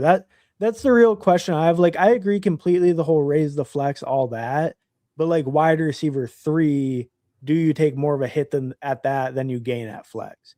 And but maybe not Maybe. because our receivers are a little Coop, weaker and our running let's go backs aren't Cooper Cup. crazy. Yeah. He's right there. Yeah. Yeah, maybe Yeah. and maybe like we don't take as much of a hit because like these positions won't fill flex a ton anyway. So then Well, right. maybe like That's how much that raises flex is worth that was it. the entire thing. Like we were already thin with Mason as RB3, already thin with uh Casey Concepcion at wide receiver 4, right? Mm-hmm. And Jameson Williams isn't a consistent guy. So, like, if you were to replace Jalen Waddle with Jameson Williams here, like, it's an absolute smash team. If you were to replace Jameson Williams with like a Mike Evans or a like one of the more consistent guys, even like in my opinion, DJ Moore. Like, I think that with the way the team built out, that doesn't mean that JMO's a bad pick. It just means with the way that the board fell and all of the consistent guys went before ADP, before our picks. So we and Trey Tucker, like I still think Trey Tucker versus Britton Strange is 50-50 on who has a better season. Trey Tucker will have some higher spikes throughout the season, that's for sure. But I think that tight end 1 on the Liam Cohen offense is possibly better than what we're going to get from the Raiders. Yeah. Yeah, no, I mean, I kind of get behind that idea, and his like scoring opportunities will be a lot higher. I don't know. I think it's a viable team, and hopefully Cup can give us some of that like early season floor, maybe let our rookies kind of come on. But, I think at least with like 2 high capital rookies, if either of them like do kind of hit the ground running or it doesn't take too long for them to get like a pretty nice role. I mean, they're going to have a decent role right out the gate, but like if they kind of start cooking like decently early, then our receiver room could be, like perfectly fine, and then we're pretty good everywhere else. Like Right. running back, not crazy, but it's good enough. So, yeah, I mean, I definitely see how it can work. And maybe Cup can really help with that early season, kind of get these guys cooking. Maybe JMO starts out hot or something too. But like, Yeah, I mean, but yeah, these guys give us that, big upside that can kind of like maybe since it is a little thinner room, if one of them can come on, right. that can really give us like that solid room and stuff. And since we got both, kind of 2 shots, either guy leads that team, we have them. Kind of thing. King Carly in here. I haven't seen you before. Welcome. Hope you enjoyed the content. And Zero saying Kubiak second option going to outscore. Like, number one, like there's zero, and I mean 0 chance that Trey Tucker is the second option in that offense. It is absolutely Bowers Genty. No questions. 0 questions. It is not going to be Trey Tucker second option. Like, so it's Kubiak third option, and Kubiak absolutely hyper targeted one guy last year. So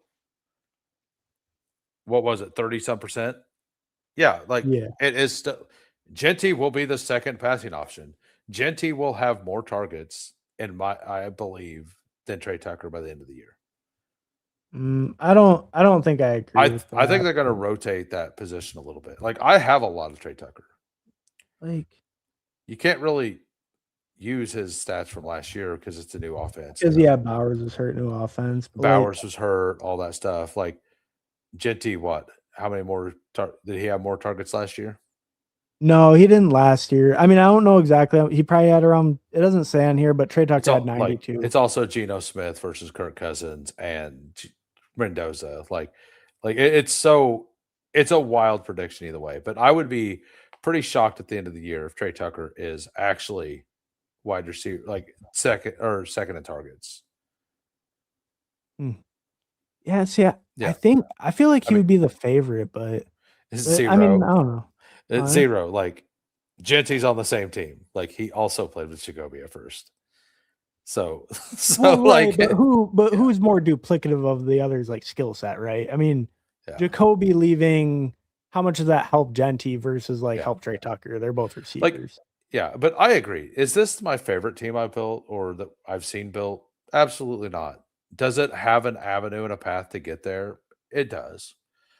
Yeah. Like, Yeah. it does it if I was to rate this team on a scale of 1 to 10, 6.5, 7, you know? Yeah. But Well, literally everything we wanted got sniped or yeah, taken that other than Joe Burrow, who you didn't wanna take. yeah, I mean, for like a second, just a second. But yeah, no, and I mean, our first team was like really Yeah. normal structure, like normal kind of everything. So, building one that's like gonna be like kind of different, kind of unique. I don't know. I think that can You always be good, kind of all I differentiate from the all I'm field. going to say is if we wouldn't have taken Terry McLaurin, we would have just flat out taken Colson Loveland there, this whole team would have been so much different, and it would have turned out better Well, yeah, probably, yeah. because we wouldn't have Mm. ended up in the entire room changes, Well, and then we I, don't end. I don't. We don't end up into because we take Caleb Williams uh, all the way back around mhm, instead of Burrow. instead of Burrow. Oh, no, we take Burrow and Caleb Williams most likely Oh, right, because we got on the way Caleb in the eighth, right, or in the at seventh, 7th, on the way back right. around, and then we get and then we don't take Trevor Lawrence, which set us on the bad. Like the Trevor Lawrence pick was the best pick on the board. It was the right move. In most situations, Jacoby Myers or Travis Hunter makes it to a reasonable spot. Yeah, where And did Hunter go? I didn't even see him. 136. That's right around his ADP, to be it fair. is. It We just is. weren't in really a good spot to get No, him we because weren't. But pull him up quite like a whole round or like just get him a little we past. had to have Jordan Mason on this team. Like we had to. Like we had to Yeah, have yeah. either him, We had to get JCM, him, JCM, or C-Rod, whatever. Tracy or C Rod or something. Yeah, we And C needed a Rod, running back there. yeah. And yeah, T Law over Dart, yeah. T-Law over Dart. See, Yeah. that one now see, I actually debate that a little bit more, but just because the rushing upside, but I do agree the overall offense is way better. And you can also get better pieces with T-Law later. That's the Well, nice thing, right, I right. guess. And Like like you're stack 'em acting up. like Washington's defense is worse than Dallas's. So like I think that they're both nutted week 17 games. Oh, yeah, yeah, yeah. Like Oh, no, Zero's talking oh, about it. Zero Like said that. yeah. Oh, yeah, yeah, they both have good games, Like yeah. they're both nutted games. Like it's just which offense do you believe in more? And I'm going to take the one with the healthy receivers. Yeah, yeah, I mean, I think I can kinda see the case. I'm to be honest, I'm a little bit of a T-Law hater, but with Liam Cohen there, that doesn't really I matter 'cause he'll just make any offense good. I mean, So, I'm not saying I love T Law, but he has rushing upside. Um, he has rushing upside. The backstack off, like the whole theory on taking him is that he's easy to backstack in most lobbies. When yeah. that fell apart, and like it mostly fell apart because like I don't like looking at the Laporta pick, Mhm. like it would going over it. Like I don't think we made the wrong decision there at all. Like looking at every other pick on the board there, I don't think pulling anyone up was the right move.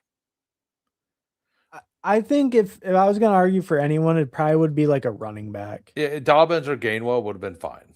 Like, right. But But if we would have done that, then the Mason pick, I think the team probably would have looked a lot better if it was Dobbins or Gainwell. yeah, because then we just Because go 2 tight end with Strange or like Strange and a right. later guy. And then we don't have to pick Mason, but we probably still pick him, but then he's our 4th. Yeah, and But like I don't know if we you would know, have we didn't have to take like we were in a spot we had to take an RB there, right? right. We had to.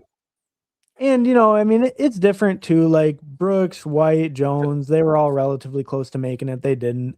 Like, a lot of that too. I think looking back over the draft, it's so much easier to say. But yeah, at the time, it's like Laporta felt pretty good to just end tight end because we didn't love like all the other picks on the board. I think me and you were both kind of looking more at receiver, and we both didn't really like those guys. And maybe like we just saw like, a Yeah. little bit of tight end value, and it was like, oh, like tight end over those receivers for sure. And then Yeah, Right. just, didn't fall great for us, but I think overall, yeah, it's definitely a viable team, and It's been I don't the know, theme. definitely a unique build. It's a theme of my day. I've done like 9 drafts today, Mhm. and every single draft on and off streams, like I've set something up for a backstack and it's just went to absolute shit. Like every single one. Oh, yeah. Basically, every draft today has just been that way. Yeah. So, like, it's just one of those things that there's something in the air today. Some Yeah. days it, some days are just like that. Whenever you're drafting a bunch, Yeah, it's uh, true. Some days you see, like, people build yeah.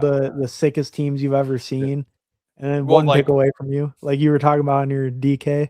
oh yeah, So, literally. So it was Go Az Cards was in that lobby at the 5, and like his team was nutted. It was so good.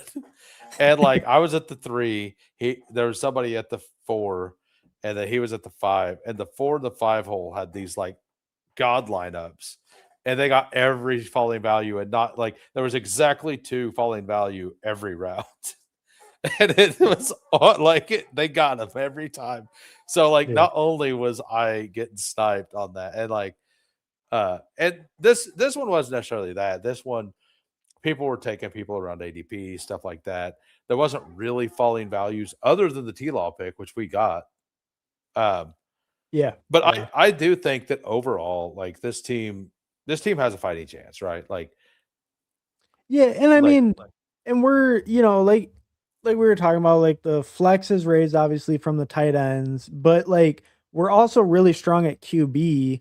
yeah, Our tight end one score obviously is going to be insane, so we have a huge edge there. yeah. Any Running back, we're probably not losing a ton, with Ramondre, Brees, and Mason. Hopefully, right. we're not losing too much, and then it's like, I don't love Brees, but like his upside is pretty large.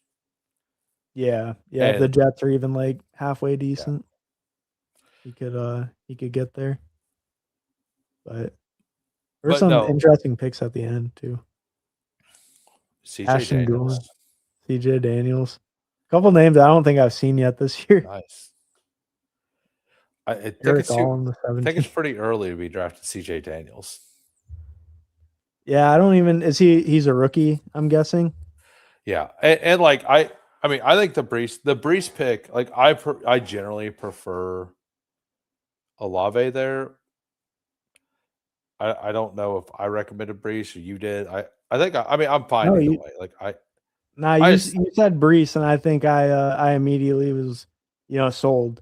You say yeah. Brees one time, done deal. I Like, I I like the Brees price, but I'm kind of like I don't get to it as much. It's one of yeah. those back to front drafting things. Round Mhm. 4 or 5, the running backs, like I actually love the running backs and wide receiver. Like I'm almost to the point that I might just start pulling Terry up to the 3rd every once in a while, just to get like a Terry, Jalen Waddle, JMO team. Oh, like pull him up Like to the like third on the left L side, like over here. like in a puppy, right? Like, just Oh, pull them okay. all the way up.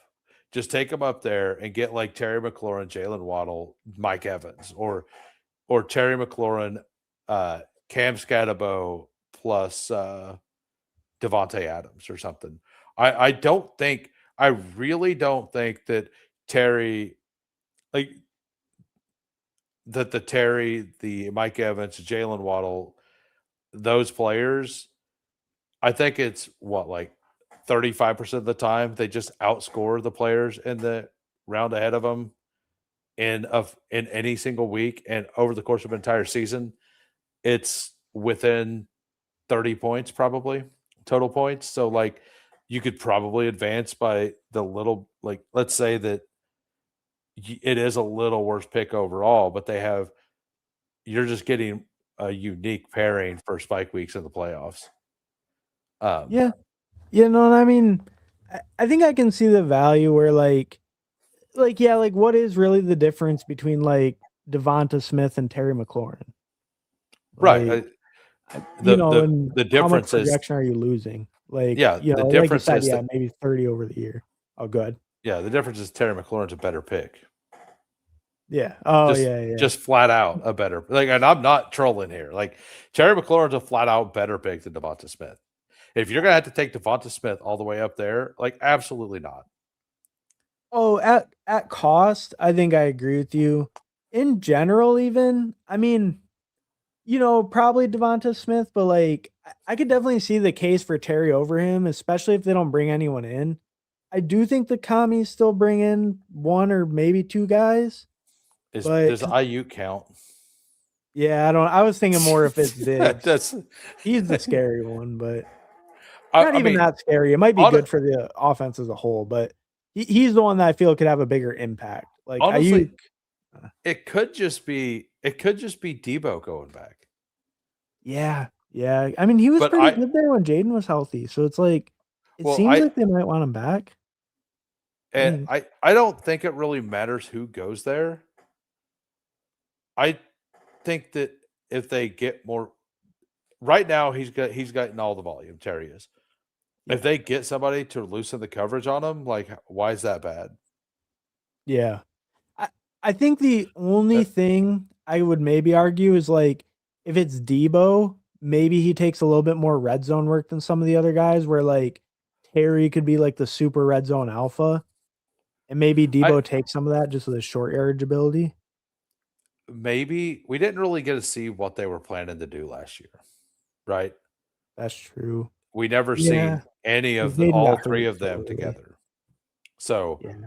Yeah, because Terry started hurt, and then Jaden got hurt, like, right when he was coming back. yeah, I think Debo got hurt, like, around midway or something, but everyone else was already hurt by then. all Yeah. my point is Terry McLaurin, like Devonta Smith, like it's wild that he goes where he does now. Like I don't want to have zero Devonta Smith because I actually love Devonta Smith as a player. Mhm. But give me Terry McLaurin, give me Zay, Alave, Ladd, T. Higgins, even maybe Jalen Waddle ahead of Devonta Smith most of the time. Garrett Wilson probably, um, Mm. and all the running backs. So is that more a thing do you think he doesn't take over as much as the alpha, or do you think just the overall, like, play volume or pass volume's, like, just kinda too low, or both? Or, Well, like or something else? I don't think Jalen Hurts supposedly doesn't want to run this year, which means he's going to try to be a pocket passer. If Right, that's right. true at all, like their offense is going to suck. It's going to be really bad because he's not good at that. Number two, Devonta Smith had he had crazy target share and really good games without Devonta Smith, without AJ Brown. But that was limited volume. We didn't get to see. Let's say that I could definitely see Devonta Smith leading out the first 3 or 4 weeks dominant, like fully dominant, and then teams seeing what they're doing good with Devonta Smith, then just take Devonta Smith away, and then he's pretty much ass the rest of the season. Like I do think that it's one of those maybe defenses haven't seen what they're going to scheme up very much with Devonta Smith being the alpha, and whenever we see it, sometimes we see teams whenever a player is hasn't hit like they get their alpha spot and they dominate, and Mhm. then they get given the role, and then they don't dominate a few weeks later. Like I think that's very on the table, especially with Jalen Hurts' limited passing ability. Um, Yeah, yeah. I think Terry McLaurin is one of the best throwers of the football. Like I know it's crazy, but Jaden I Daniels? just yeah, Jay Daniel. I know it's crazy because we only really seen him 1 year, but like his ability to throw on all platforms, like intermediate, deep, like all that stuff, Yeah. uh, like it is very good. And they're good. Like one of those teams has an elite defense, and the other one has a trash defense. Give me the team that's going to be in shootouts. Yeah, no, I mean, I agree, like, the Eagles will probably try to be more run heavy, like, ball control if they can. I guess, like you're saying, maybe they pass more if Jalen Hurts isn't gonna run, but if they're in the lead, they got Saquon, they're gonna try to salt away the Yeah, game I with mean, him and let's Diggs. say he even does run. Well, like that's like Devonta Smith will still have spike weeks, right? He could still be the in best ball on Underdog, like I will most likely have very, very little, like almost zero Devonta Smith on full season on drafters Hmm. because I don't think he's going to be a very good pick over there. And the playoff best ball stuff, you kind of need players like intermixed with your stand players just in case they have that big week 14 or 15, 16. And Devonta Smith is a player capable, like Luther Burden. He's a player. They're players capable of putting up 30 points in a week, right? So you can't like zero them, kind of like Igbuka. So you can't, if you can zero them, but you're playing very, very risky if you do that. But Yeah, because do I? they can give you that crazy like single week. Yeah. But Yeah. their playoff schedule is like at Seattle. Let me look at Week 17 is good, but 15 and 16 are horrible. at Like Philly, it's like and Rams, Texans, right? at Carolina. So you get the Philadelphia, like or Seattle.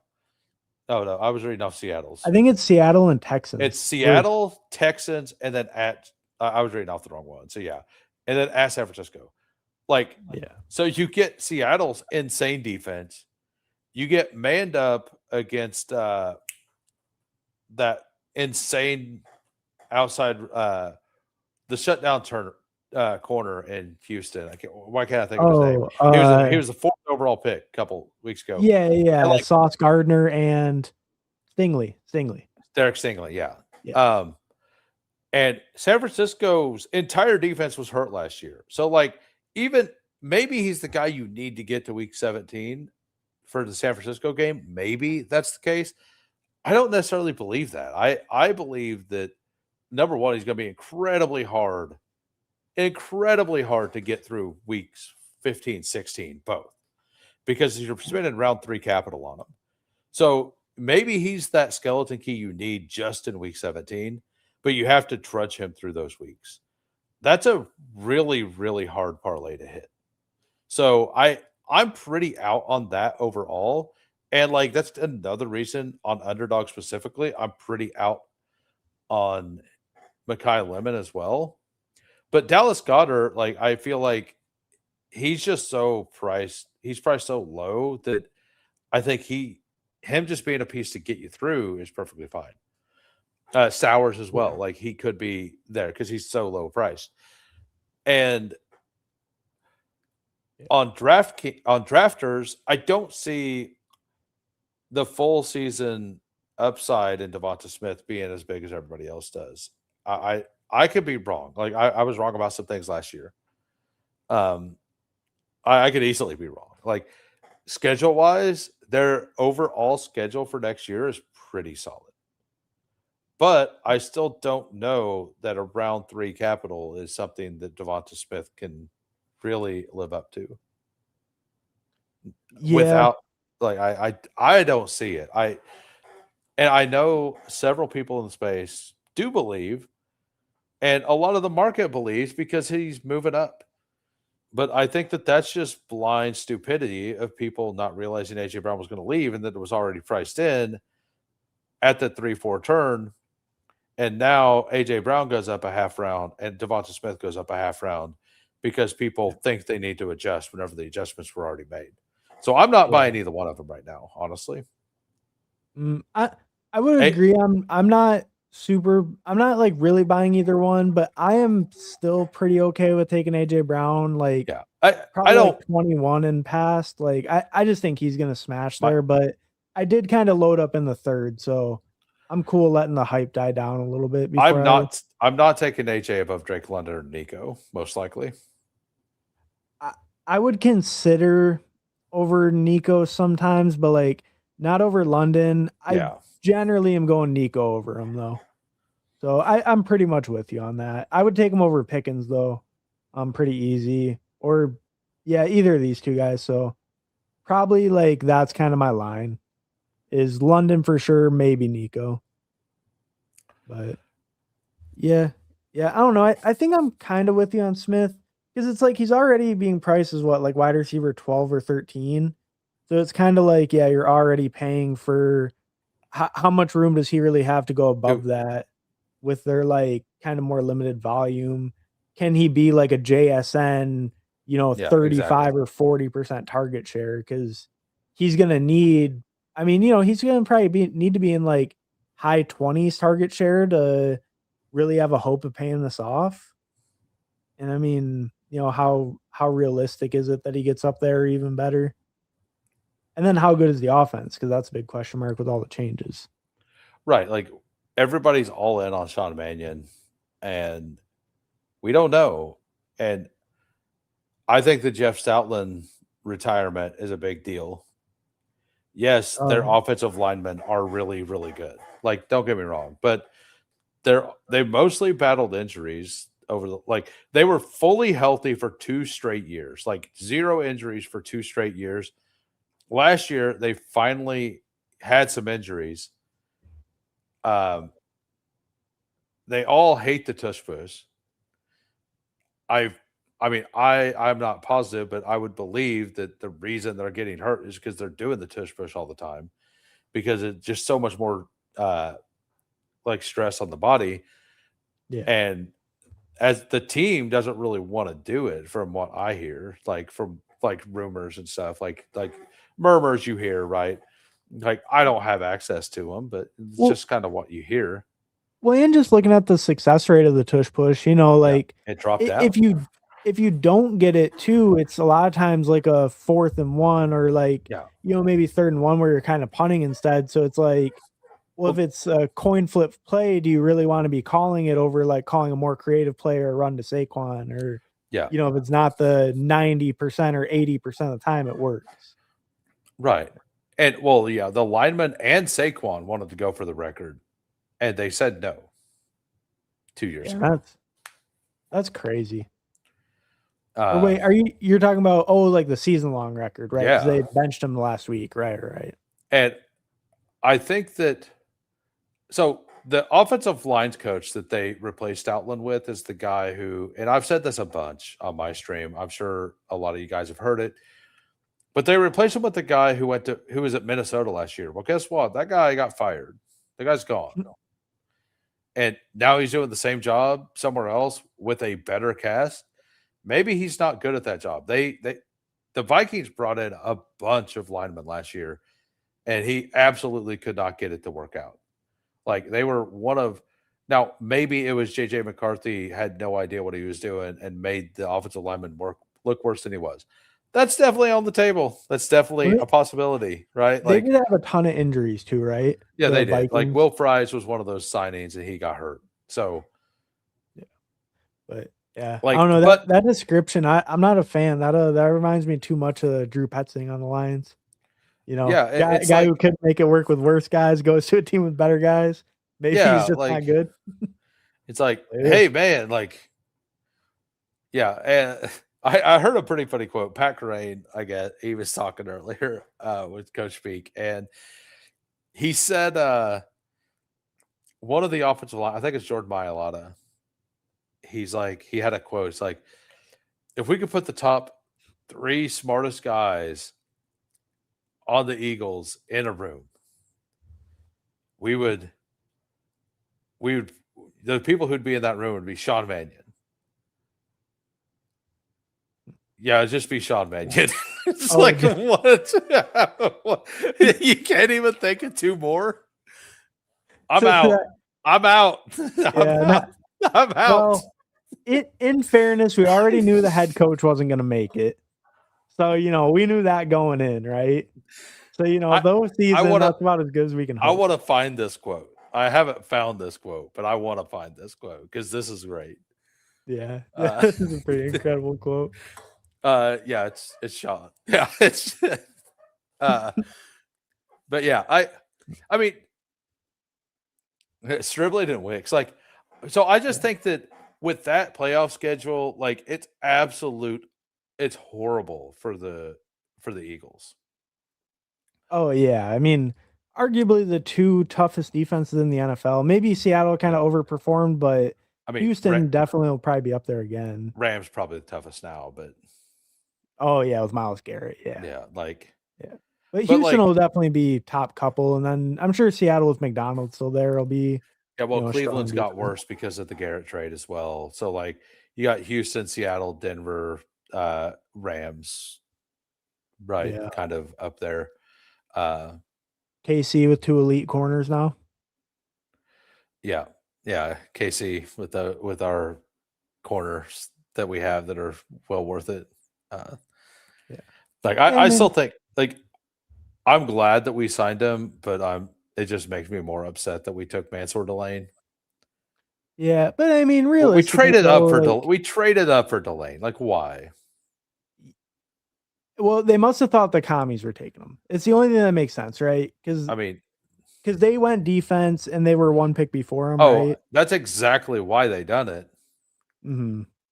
And You just, yeah, you didn't agree with the move. that Yeah, you wouldn't doesn't have even liked if they picked him at their actual yeah, pick. I didn't want him at 8. I wanted an offensive lineman because well, we just absolutely paid Kenneth Walker.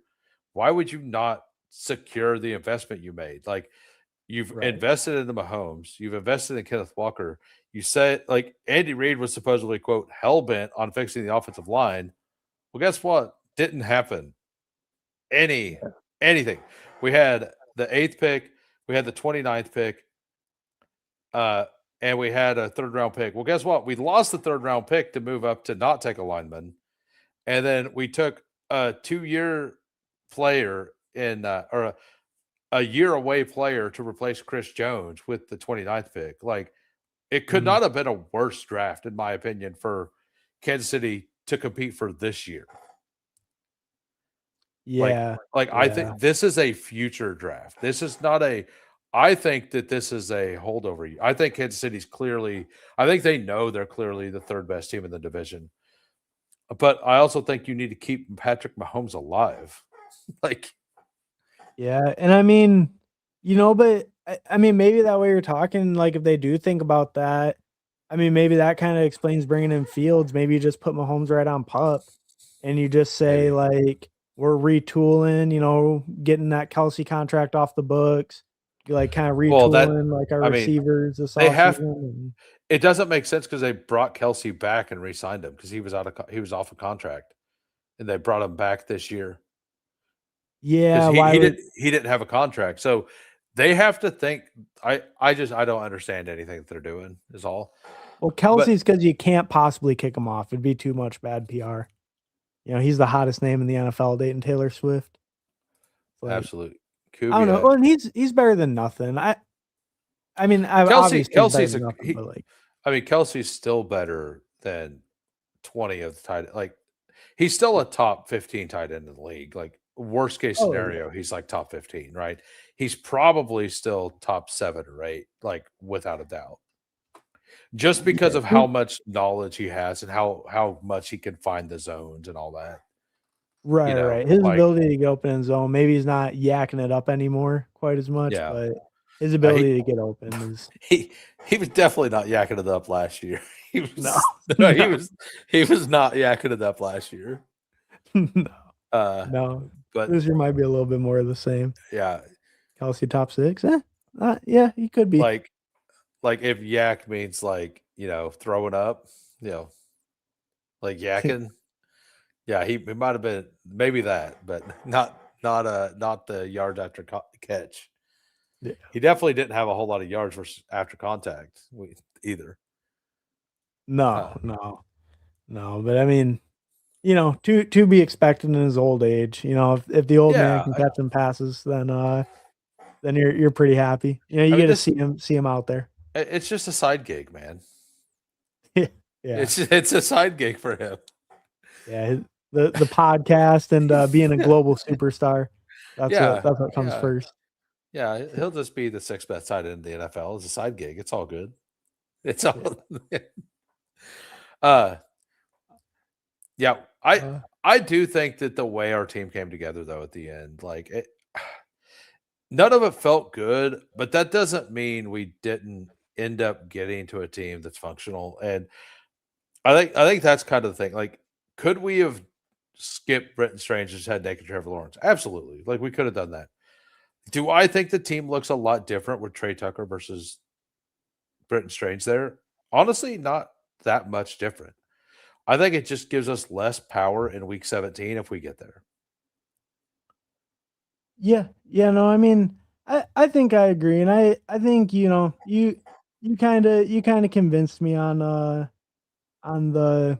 like the third tight end how it helps the flex. And I think with the thinner rooms everywhere else, it Yeah, can kind of make sense. that was the original thought all the way through it, because like that's how I was processing it as a team.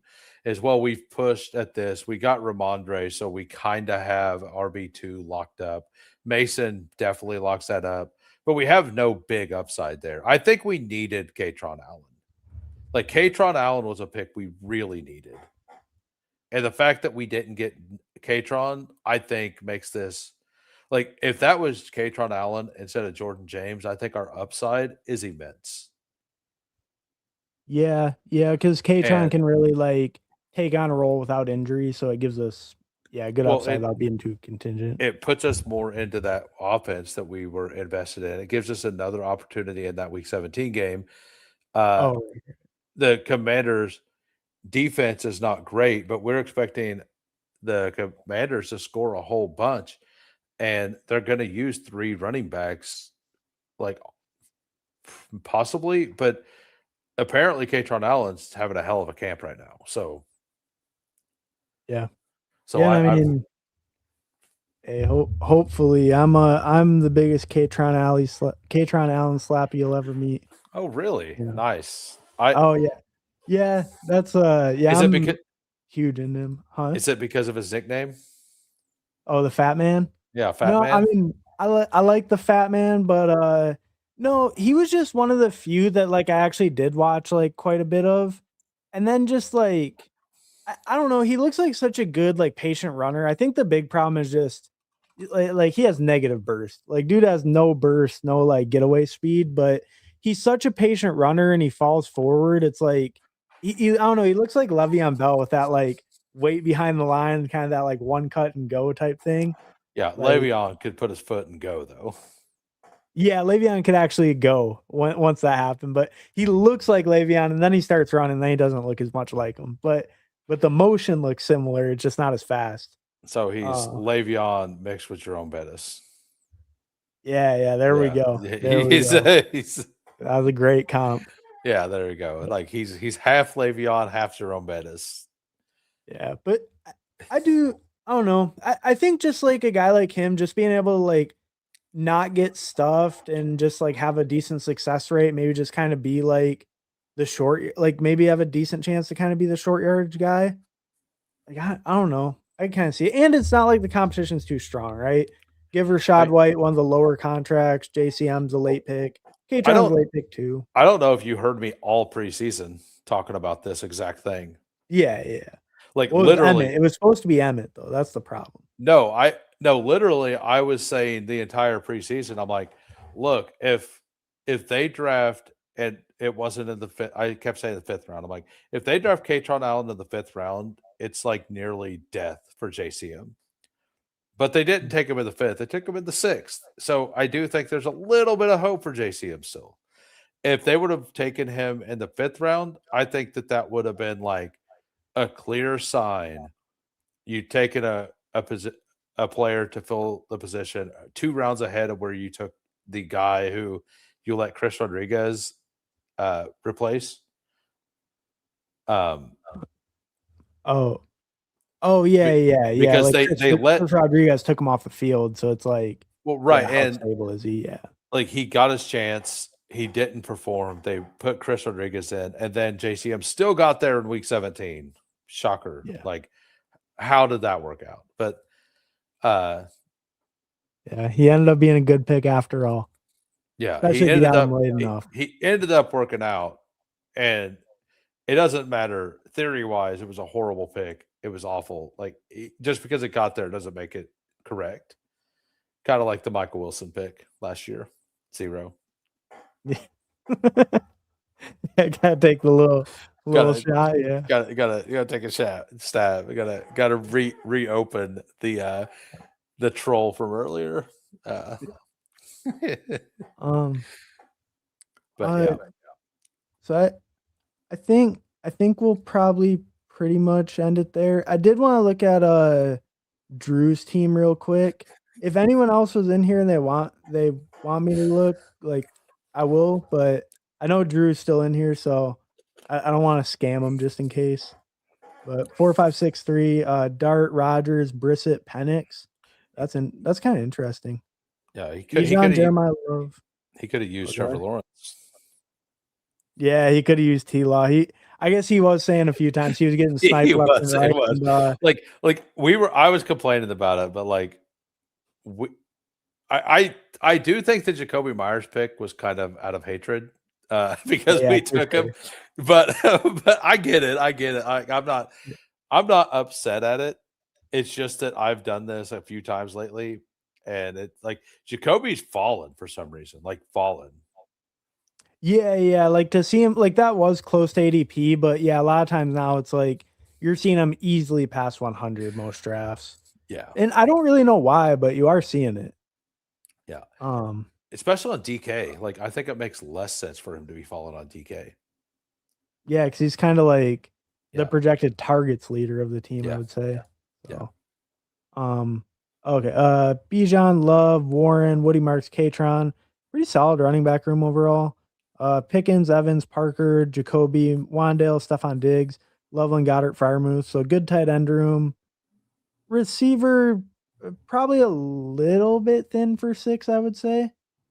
But I mean, I think running back's good, quarterback's like probably good enough with the 4. I think receivers maybe just a little thin for a 6. What do you think I think here? it's fine. I think that the Wandale plus Jacoby Myers, Parker Washington, like that's all floor. That's true, yeah. And then he Uh gets kind of the upside from these 2. the And I problem guess just is the that Jacksonville guys the weekly. problem is that it's all floor plays. Like one of those kind of like and maybe I'm just viewing Parker Washington differently than he does as well. Yeah, Mhm. that team would be sick with T Law. It would be Yeah, really, for really real. fun with T Law. For real. Yeah. Hey, I mean, it happens and he only had Parker, but yeah, I I mean, mean, I would have been think a his good team would team have looked too. a lot better with Laporta, honestly. Eh, I mean, he had Loveland, but yeah, he because Yeah, then he could have just stopped at 2, Loveland, Laporta. He stops at 2. He gets gets the the extra sack. he gets the extra receiver. He has another Week 17 game. Well, and you know And what? then we get Jacoby Myers, And and he everybody's good. and he could have even maybe well, I guess if he took Laporte, he'd have to take Goff there. I was gonna say maybe he could have taken Goff, but I guess that's over Dart, so maybe not. Yeah, But yeah, but he could have yeah, and then be done at 2, and then yeah, maybe it does help him build out some of this better. and then he doesn't have the extra by Week 7 there at wide receiver. He gets the extra skill. He gets the extra position. Yeah. So, Yeah. uh, But hey, we sniped him. He has to snipe us back. Them's are the rules. I'm just giving him So, shit. so I'm just, yeah. uh, He had to do what he had to do. yeah, that's And right. I Yeah, respect that. yeah. No, But I get I it. mean, I do think it's a decent It's team a good team. overall. It's a Yeah. good team. Yeah, and like the 4 QB thing, I mean, at least you're getting some starts, hopefully early out of Brissett, late out of Penix. So I think that makes sense. Rodgers dart all year. All right. I don't think anyone else said anything. Was 0 at 1? No, I don't think 0 was in here. I Yeah. Oh, Chad Candles was in here. I don't think he was was he? watching, but we can look at his team. 3-4-8-3. So he did a hyper fragile. Mahomes, Knicks, Malik Willis. He was That's probably pretty solid. he was side kicking. Yeah, you think so? Oh, the Oh, Mahomes they look before at ADP. they moved Scatabo up. Oh yeah, Yeah. 37. Wow. Well, but Well, Chad Candles loves Scottaboo though. He might have yeah. IKB'd that. Did you see the camp stuff today? Um. He was actually out there running and stuff. Okay. Yeah. I did see Yeah. that. Yeah. Yeah. I mean, Nothing elite, but like it's basically like he wasn't cutting as hard as Judkins, but he wasn't also supposed to be yet. And he was doing a standing backflip a week ago. Like yeah, Scottaboo's ready. I mean, he's ready for my intro. Yeah. Yeah. And like, I don't know. Do you think Scatabo will go much above that 3-6 turn if he's like, or do you I think he'll go at all above that, like at any point in the I summer if it's good?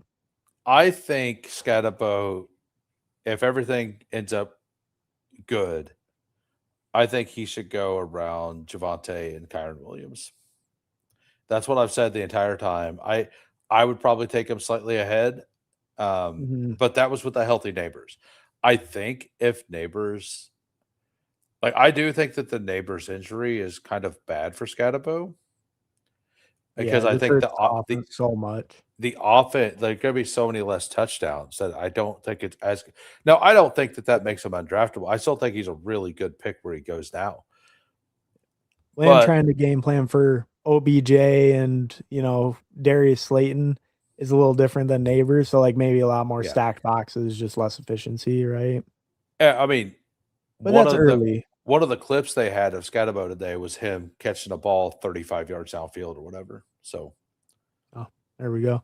I mean, we know he's a great receiver. yeah, But I agree with you because that's kind of where it opened too. I feel like really early, like yep, big board, it was like Scottaboo, Javante, Kyron, all right on that 3-4 turn, and that feels pretty right if you're assuming Scottaboo is going to be ready week 1. yeah. Sack can be overrated Yeah, that's sometimes. true. Yeah. Oh yeah. I don't know if you've seen that. Do you know that Michael guy on Twitter? He The makes a lot of like oof, those tools. it's like Yeah, that guy. yeah. I've seen his stuff. I haven't looked into it yet. Yeah. That one's just like That he guy is builds. super sharp.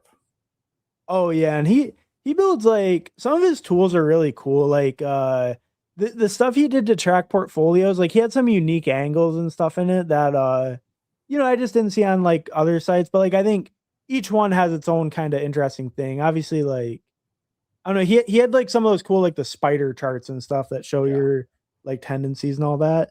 But yeah, I think that thing's kind of cool, but it is pretty easy to make it with no stacks, but you also know who smashed. Like when I scrolled down and I knew that Michael Wilson was Jerry Rice at the end of the year, that made it a little easier. It's like you draft last year's BBM and it's just like the ending ADP. You try to see if you can build the winner. But like when you know how they did, it's not too difficult. right. Like yeah, because that thing is just using last year's exact data.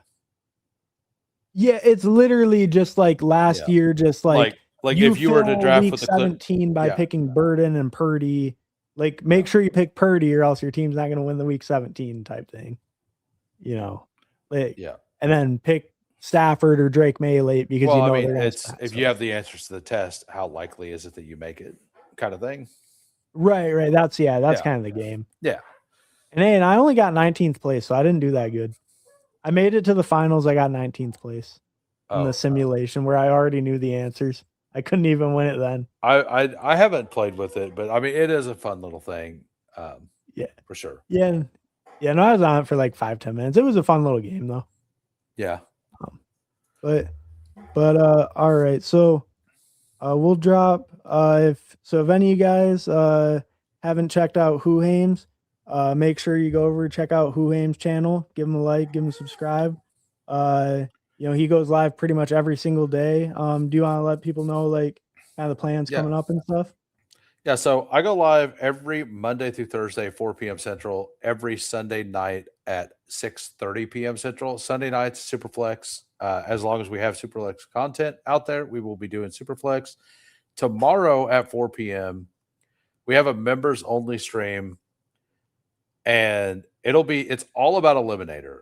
I've made some charts. I've made a little bit of a thing that I think everybody will be very interested in. Gunnar Ross is going to be my guest. Gunnar Ross doesn't do very much content, but he's very sharp and he's building out his projections. I'm not sure how much he's going to reveal on his exact projections and stuff, but he's willing to come on. He's willing to talk about it. He ended up getting second in the eliminator yesterday. Yesterday. He did it. It's over, guys. He got second. But no, last year he got second. He also made the dog bowl. Absolutely very sharp guy. If you want to know how to attack the eliminator, go to my channel, become a member, watch that. Become a member in a week, 2 weeks. The content that is going to come out tomorrow is going to be something that is worth listening to later and down the line. So I think it's going to be worth it. But if nothing else, if you enjoyed me tonight, just go over and give me a sub and like listen to another thing. I'm also gonna go live a little later after the members only to do some DK tomorrow. And then on Thursday, Angry Dragons coming on, and then Sunday for Superflex and Sunday, Hartman going over to my channel. We're gonna be chilling. I'm gonna be Sundays, I'm usually live like 3 hours minimum. So if you want to chill on a Sunday night and just draft some Superflex, it's the place to be. Yeah, for sure. Super flexing Sundays over with Hoohames. And you know, like Hoohames said, if you're doing any format, you know, not a lot of people are putting out content for all UD drafters, DraftKings. You know, I think Hoohames does the most UD, but Yeah. pretty much all platforms, if you're on them, Hoohames will be drafting them. So yeah. Also, drafters, I got a deal with drafters now. Once a week, I'm gonna do a draft. Like I'm gonna do like an underdog draft, and then I'm gonna do a DK main or a drafters main or two. And I'm able to give away a free drafters ticket this week. That's going to be on Thursday or on Wednesday. So on a Wednesday stream this week, I will be giving away a free drafters ticket. All you need to do is have an account. You can use my promo code WHO, capital H, two little O's, for a 100% deposit match for up to $100 as well on there. So I would use Hartman's, but he doesn't have one yet. So like it's on your channel, but like since if you're gonna jump on there, gonna deposit, you can do that. And you can also like free ticket, like all you need is an account. You can jump in there, listen for a while, have a chance. I'll spin the wheel in the StreamYard giveaway tool. Somebody wins. So yeah. So I mean, hey, even if somehow, some way you didn't enjoy Hoohames, you can still subscribe and try to take a ticket from them. So that's you right. know it's still worth it to go over there and subscribe either way. Absolutely. But you know, I'm sure all the people enjoyed the content. I always enjoy having you on. It's always fun ripping some teams, talking some ball. Yeah, I coming for that ticket. Yeah, I mean, hey, you're welcome. But all right, for Hoohames, I'm Hartman. Peace. Peace.